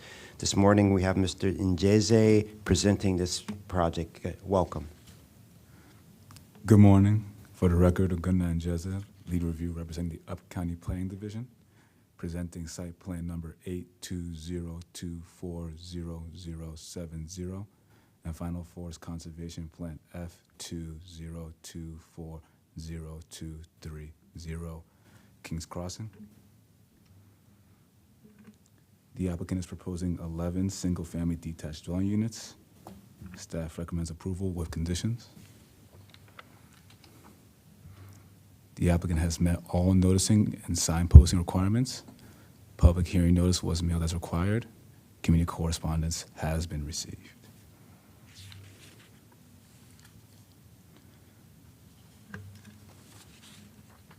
Staff received a letter written on behalf of the Vistas Community Association Board of Directors dated February 13th, 2024 via email, along with email correspondence from residents.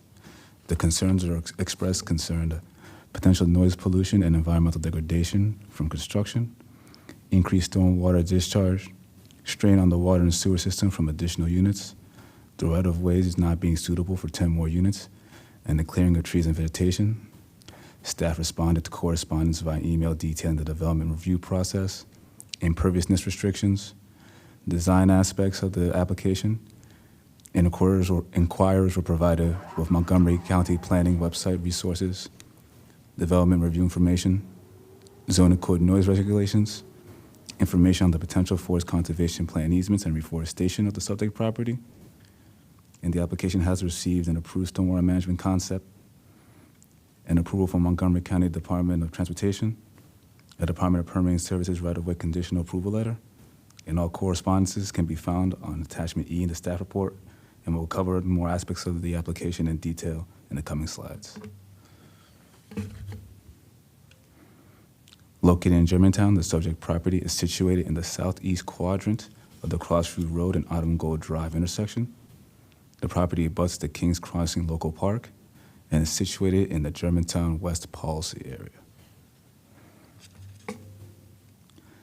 The subject property is zoned R200, which has a minimum lot size of 20,000 square feet per buildable lot.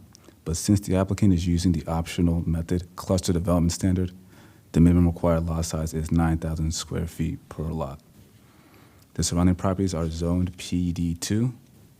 The subject property is located within the 1989 Germantown Master Plan area. The subject property is just under 6 acres with a water category of 1 and a sewer category of 1. There is currently a single detached dwelling unit and a garage in the middle of the subject property with frontage and access off Crossview Road from a driveway connecting to the cul-de-sac. The applicant is proposing 10 new single-family detached dwelling units. The existing unit in the middle of the subject property will remain, 4 units fronting on Autumn Gold Road and 6 units on Crossview Road. There will be a shared use path connecting the Crossview Road and County Meadow Road cul-de-sacs, which will be maintained by the Montgomery County Parks Department. There's a 20% imperviousness agreement for this application, and common open space will be provided by parcels D and E. Subject properties developed at the R200 Cluster Optional Method Development Standard are required to provide 20% common open space and preserve natural character as much as possible. As illustrated in the last slide, parcels D and E satisfy the 20% open space requirement. Pedestrian connectivity to and through the subject property will be improved along the 2 frontages. The existing 4-foot wide sidewalk along Autumn Gold Road will be upgraded to 6 feet. A new 6-foot sidewalk will be constructed on the Crossview Road and connected to the existing sidewalk at the cul-de-sac. New curb ramps will be added at the Broken Oak Road and Autumn Gold Road intersections to meet ADA standards. The subject property is located within the 1989 Germantown Master Plan and the KI2 analysis area This analysis area imposes an environmental mitigation measure for proposed developments, including an impervious surface limit to no more than 20% of site imperviousness. This application satisfies that requirement. This application also reconfirms the R200 zone and the existing land use. The forest conservation plan for this application imposes a Category 1 forest conservation easement, which are illustrated in green and yellow. The green and yellow portions of the subject property will have reforestation plantings and retain existing forest. Some trees will be removed as approved in the preliminary forest conservation plan. Staff finds that the application meets all required findings of approval. There is a revised condition. The only change is that the date of the stormwater concept approval letter will be changed. The board has received a copy, and we have posted the document to the Montgomery County Planning website. In closing, staff recommends approval of site plan number 820240070 and final forest conservation plan F2024023 with conditions.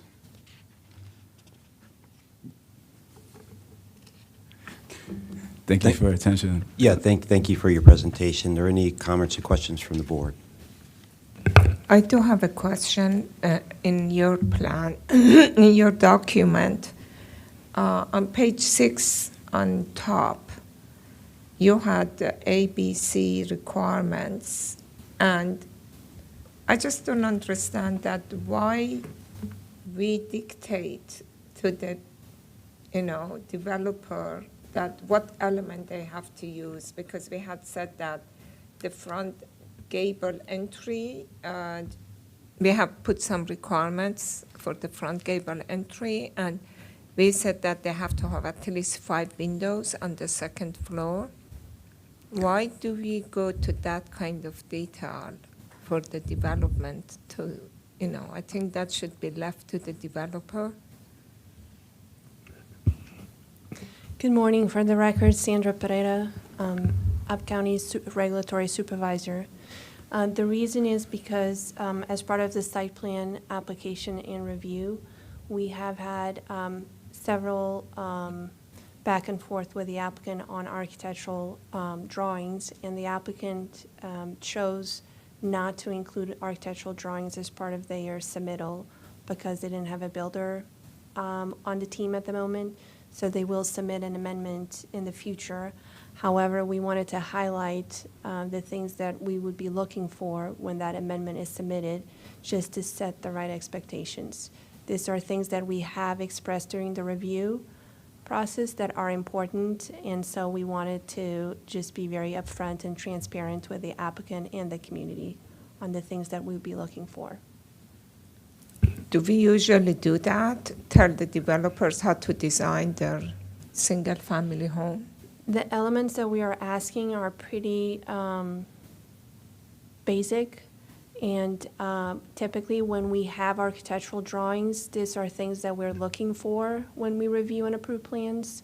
So we just wanted to be upfront with the applicant. Okay. Any other questions or comments? If not, do I have a motion for, I'm sorry. Excuse me. I didn't know. I'm sorry, Dean Packard, the project engineer. Okay. On behalf of the applicant, Okay. we acknowledge and accept the conditions as written. Yes, I'm sorry. Dean Packard for the project engineer for the applicant. We acknowledge and accept the conditions as written. Thank you so much. Is there any other from the applicant that wants to speak? I see we have Jim Zhao or Sam Fahadi on the line. Is it, or are you the only one speaking for the applicant? Mr. Zhao is the applicant. Okay. Mr. Zhao, do you have any questions or comments for us? Or no comments. Basically, I think everything's fine. Okay, great. If there are no further questions or comments from the board, do I have a motion to approve site plan number 82024070. Should I do the forest conservation plan separately? Or okay. Do I have a motion to approve the site plan? I move to approve the site plan with conditions as stated by staff. Second. All in favor? Aye. Aye. Aye. Aye. And do I have a motion to approve forest conservation plan number 20240230? I move to approve the forest conservation plan as mentioned. Second. All in favor? Aye. The ayes have it. Thank you. Aye. Thank you so much. And we'll move on, we'll just take 30 seconds, and we'll just move on to the next item, number 10, appointment of members to the Ashburn Village Center Implementation Advisory Committee.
Good morning. We're on item number 10, appointment of members to the Ashton Village Center Implementation Advisory Committee, where staff is recommending to approve the appointments.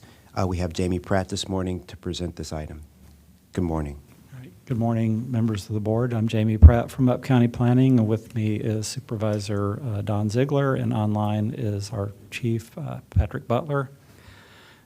Today we have a couple of new appointments and a couple of reappointments for members of an Implementation Advisory Committee. Just a brief timeline is this plan was approved and adopted in 2021. In 2022, we appointed the initial 10 members to the committee. We had one person resign and replaced since then. And this is just showing you the sector plan area. It's a fairly small plan area of 127 acres, I believe, at the intersection of 108 and 650. And Sandy Spring is just a little bit to the west of what you see here. So why is there an AVC-IAC? This was seen as we developed the plan as being a critical part of the development process, that members of the community be involved early on with this process. And so the developers are highly encouraged to have this pre-application meeting with this committee, which also reviews other public improvement projects in the Ashton area. So the master plan specifically recommended the creation of this group. It should be staffed by the planning department, and that it should work with area civic and neighborhood groups and the regional services centers. It's plural there because even though it's a small plan area, the line dividing Mid-County and East County Regional Services Center happens to run through the middle of the planning area. So the group is expected to provide community and redevelopment expertise when possible. You know, they know the community better than anyone because they live there, so they understand the needs of the community, and they're expected to serve as an interface between community members, county agencies, and developers, and include representatives from various constituencies. So with that, we are recommending 2 new members to the committee, Stephen Fainer and Jim Meehan. We had 3 applicants. They're all 3 suitable for this, so we had to choose 2 of them, so we chose Mr. Meehan had applied in their initial round and not been selected, so we were selecting him, and then in this, Stephen Fainer was the earliest person to provide an application this go-around, but we do hope that the one not selected will remain interested when we have new membership opportunities in the next year. We're also asking that the board reappoint 3 of the current members whose terms expire. So that would be Amy Med, Nadine Mort, and Kathleen Wheeler. And they will all serve 3-year terms. Thank you very much. So, do we have any questions or comments from the board? I just have one question. Is it common that we create this advisory group for many master plan to make sure the implementation, or is it just that this one or a few other one has this advisory, and why? It seems to be becoming more common than it was. You know, the only town center has an advisory committee, and some other plans have had this in the past. You know, Bethesda has a couple of committees, I believe. This one, when we were, you know, reviewing the plan with the community and the board, you know, this was very important to the community that they have some sort of say in what happens in their town center. It was like, it seemed to be the most important element of the plan to the community, that they have a voice, and so this was the best way we could see to provide that voice.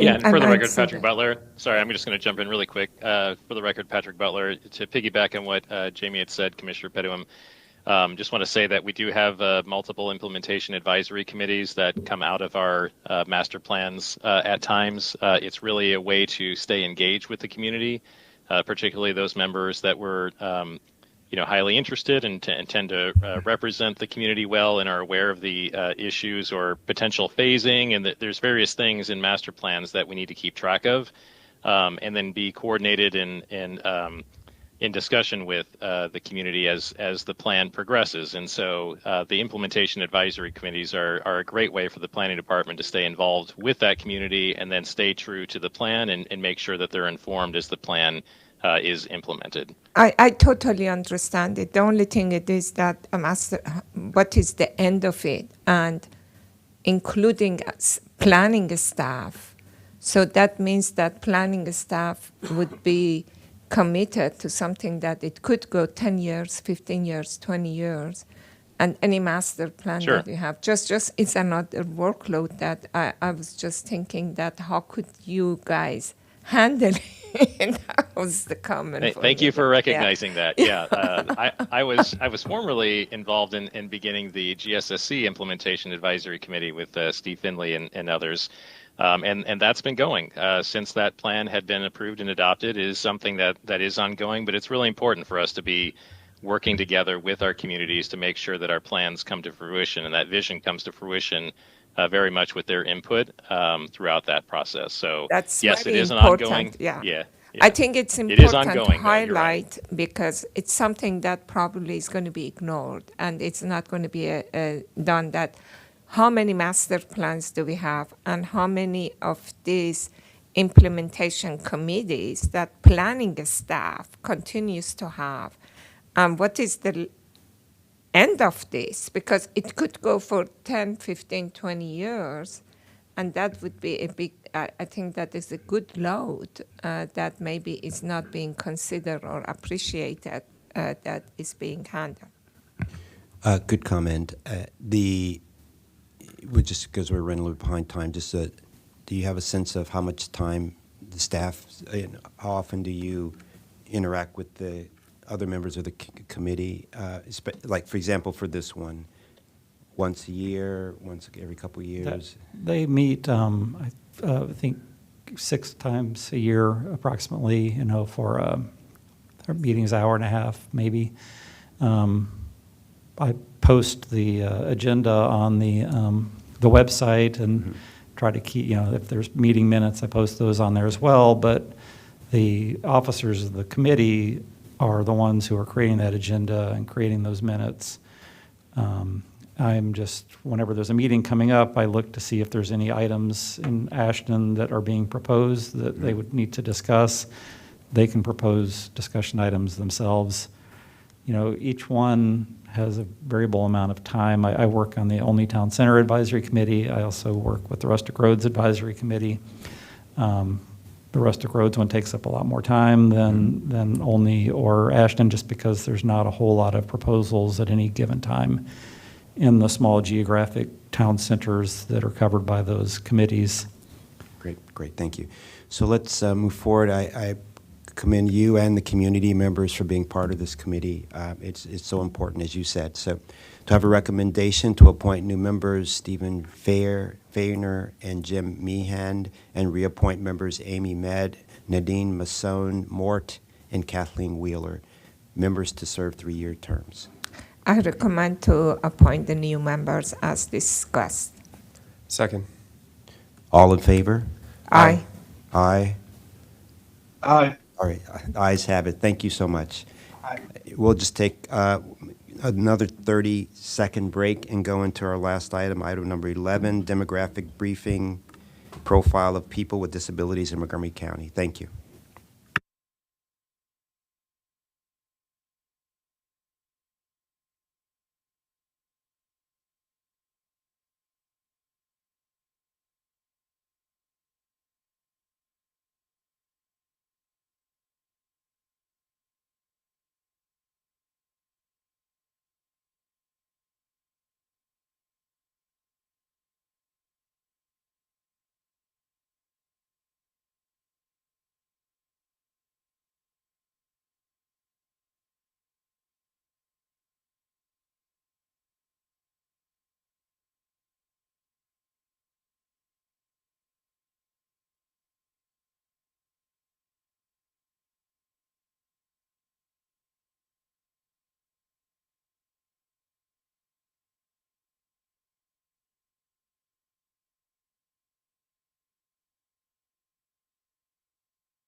Good morning. We're on our last item number 11, briefing demographic profile of people with disabilities in Montgomery County. We have today Bhavna Suvasubramanian presenting. Thank you so much.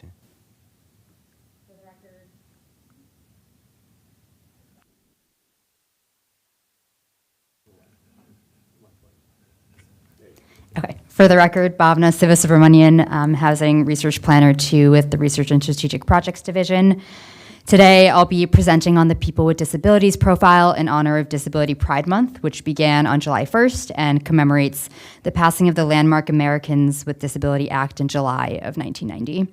So similar to the other population profiles that our research division has produced and presented to you all, this one offers a snapshot of key demographic, economic, and household characteristics of people with disabilities in Montgomery County, primarily compared to the population without a disability. So as you all are well aware, recognizing accessibility needs is very important for planning. This work is very much in line with other efforts of our department, including the approved and adopted pedestrian master plan.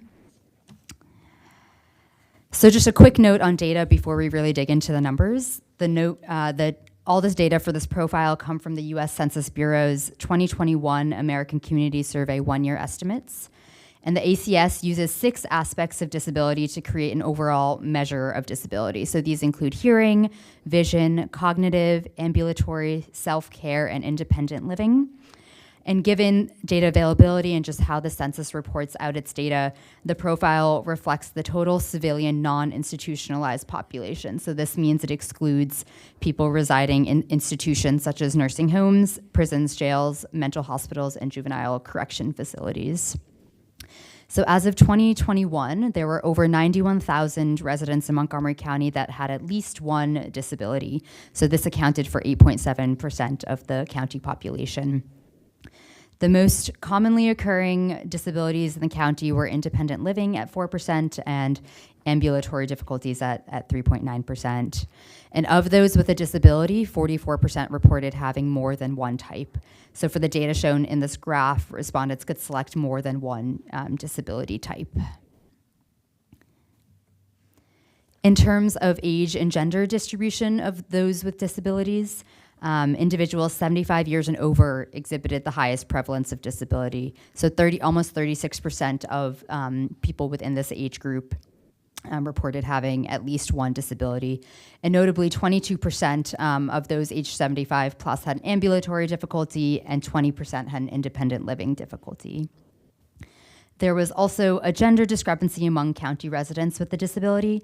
Females were more likely than males to report having at least one of these 6 difficulties, with 9.3% of women and 8.1% of men reporting at least one.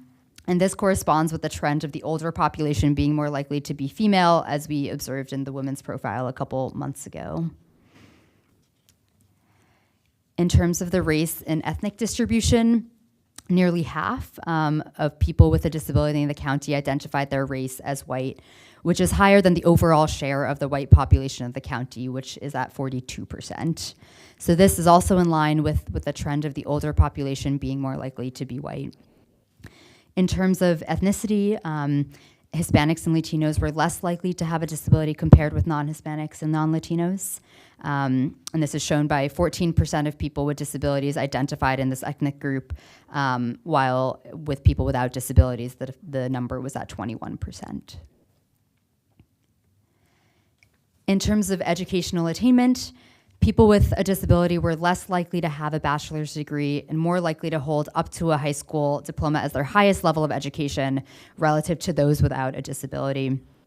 So as seen in this graph, 2/3 of people without disabilities earned a bachelor's degree or higher, while less than half of people with a disability obtained this level of education. And then at the other end of the scale, the percentage of people with a disability holding up to a high school diploma was 33%, compared with 20% for the population without a disability.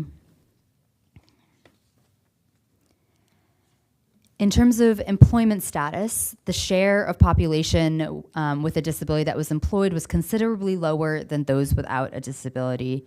So as you can see here, nearly 80% of working age county residents without a disability were employed in 2021, whereas this value was at 52% for those with a disability.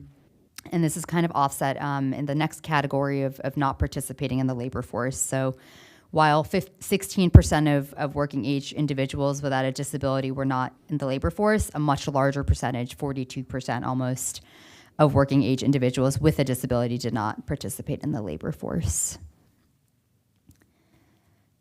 So now looking at where and which sectors these two groups of people are mostly employed in. Employed residents with disabilities most commonly worked in educational services and professional, scientific, and management services. And this is in line and consistent with the county's top occupations. But one notable difference that we can observe here is that while most industries employed a similar share of those with and without disabilities, the public administration sector consisted of a lower share of people with disabilities. And now looking at how people are getting to work, getting to these occupations. In 2021, people with a disability primarily worked from home or drove alone to their work site, which was similar to those without a disability. But a notable difference here that we see is that people with a disability were more likely to carpool to work, so 13% carpool to work, relative to half of that, 6.5% of those without a disability were carpooling to work.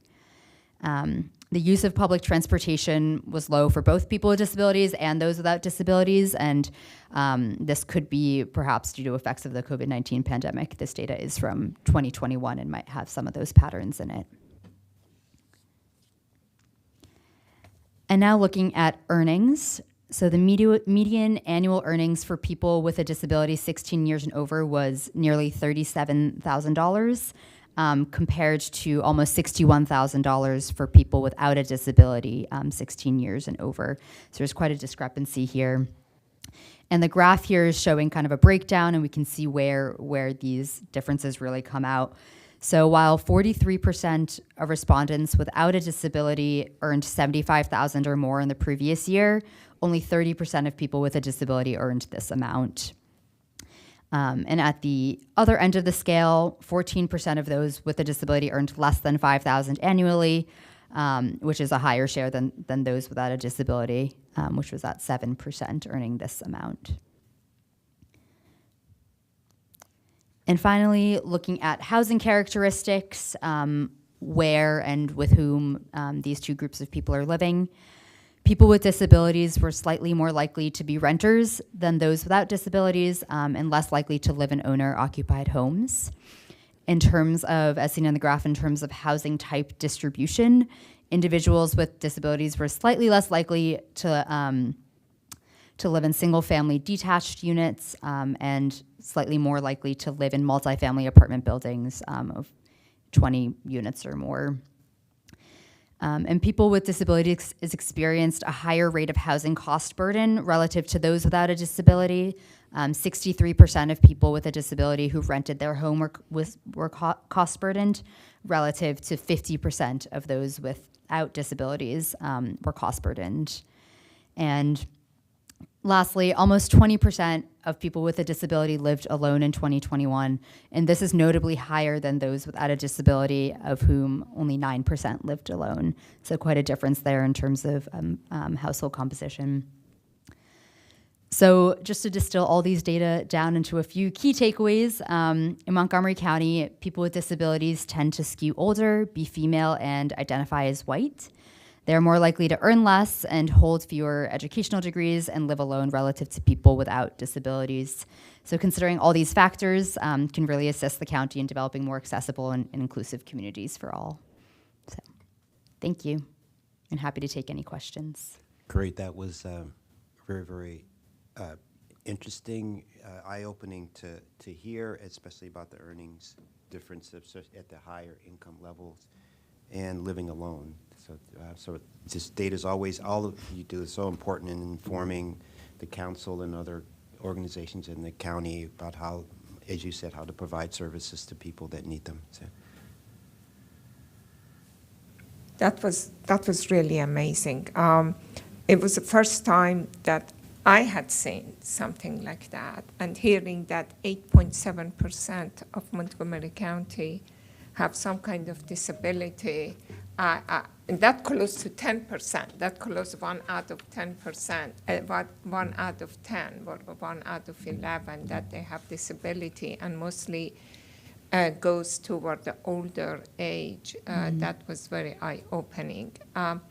What I would have liked to see, that recommendations, that what to consider us as planners to put into our master plan to accommodate and help some of these discrepancies. I think that this is a very good work, but I don't want to just leave it as a briefing.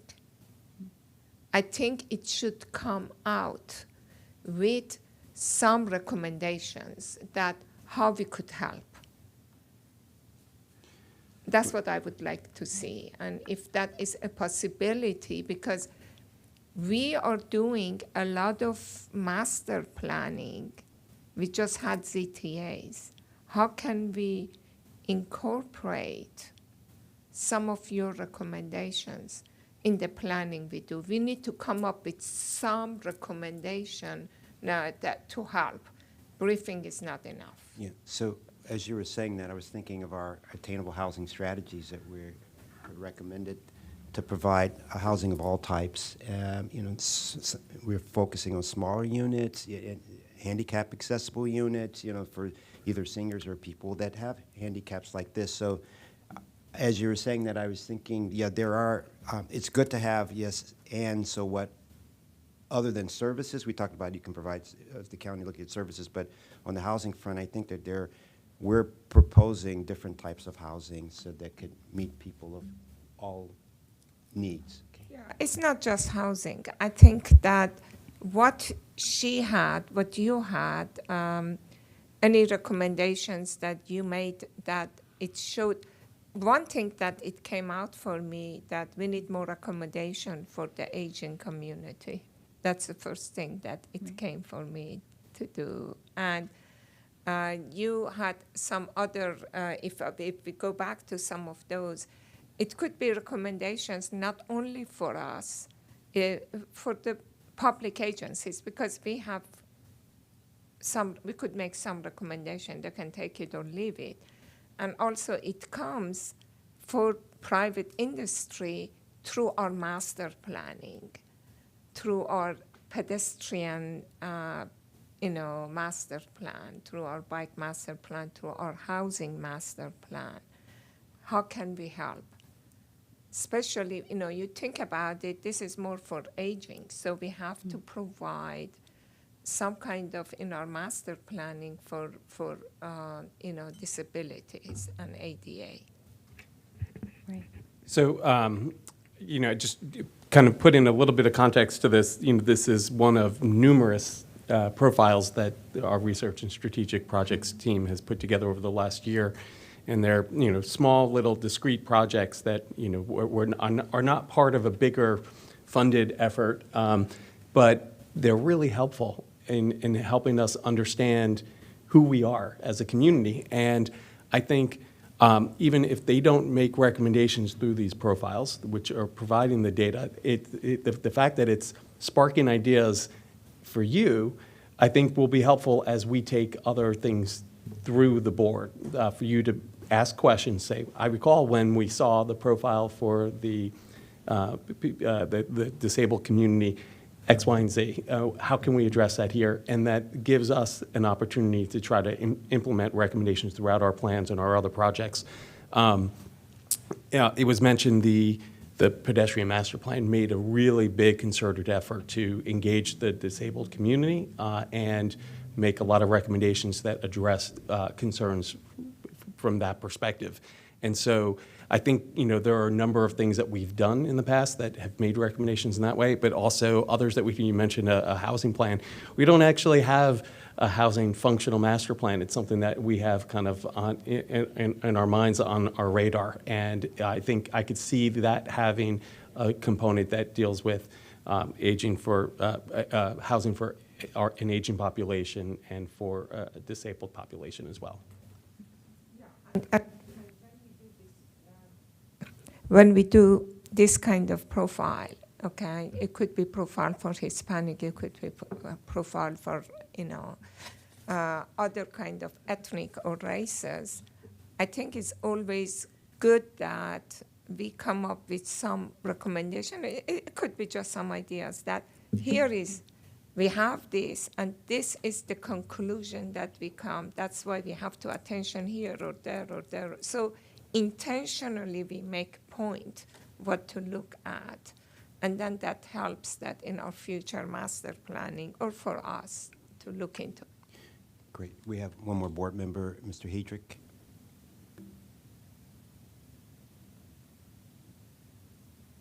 Yeah, sorry. I just wanted to say I didn't really have any major comments other than say I really do appreciate the research groups continually giving us these, insights into different populations within Montgomery County. I think it helps us keep them in mind when we're doing our master plans work. I really do appreciate this, and I think this one was particularly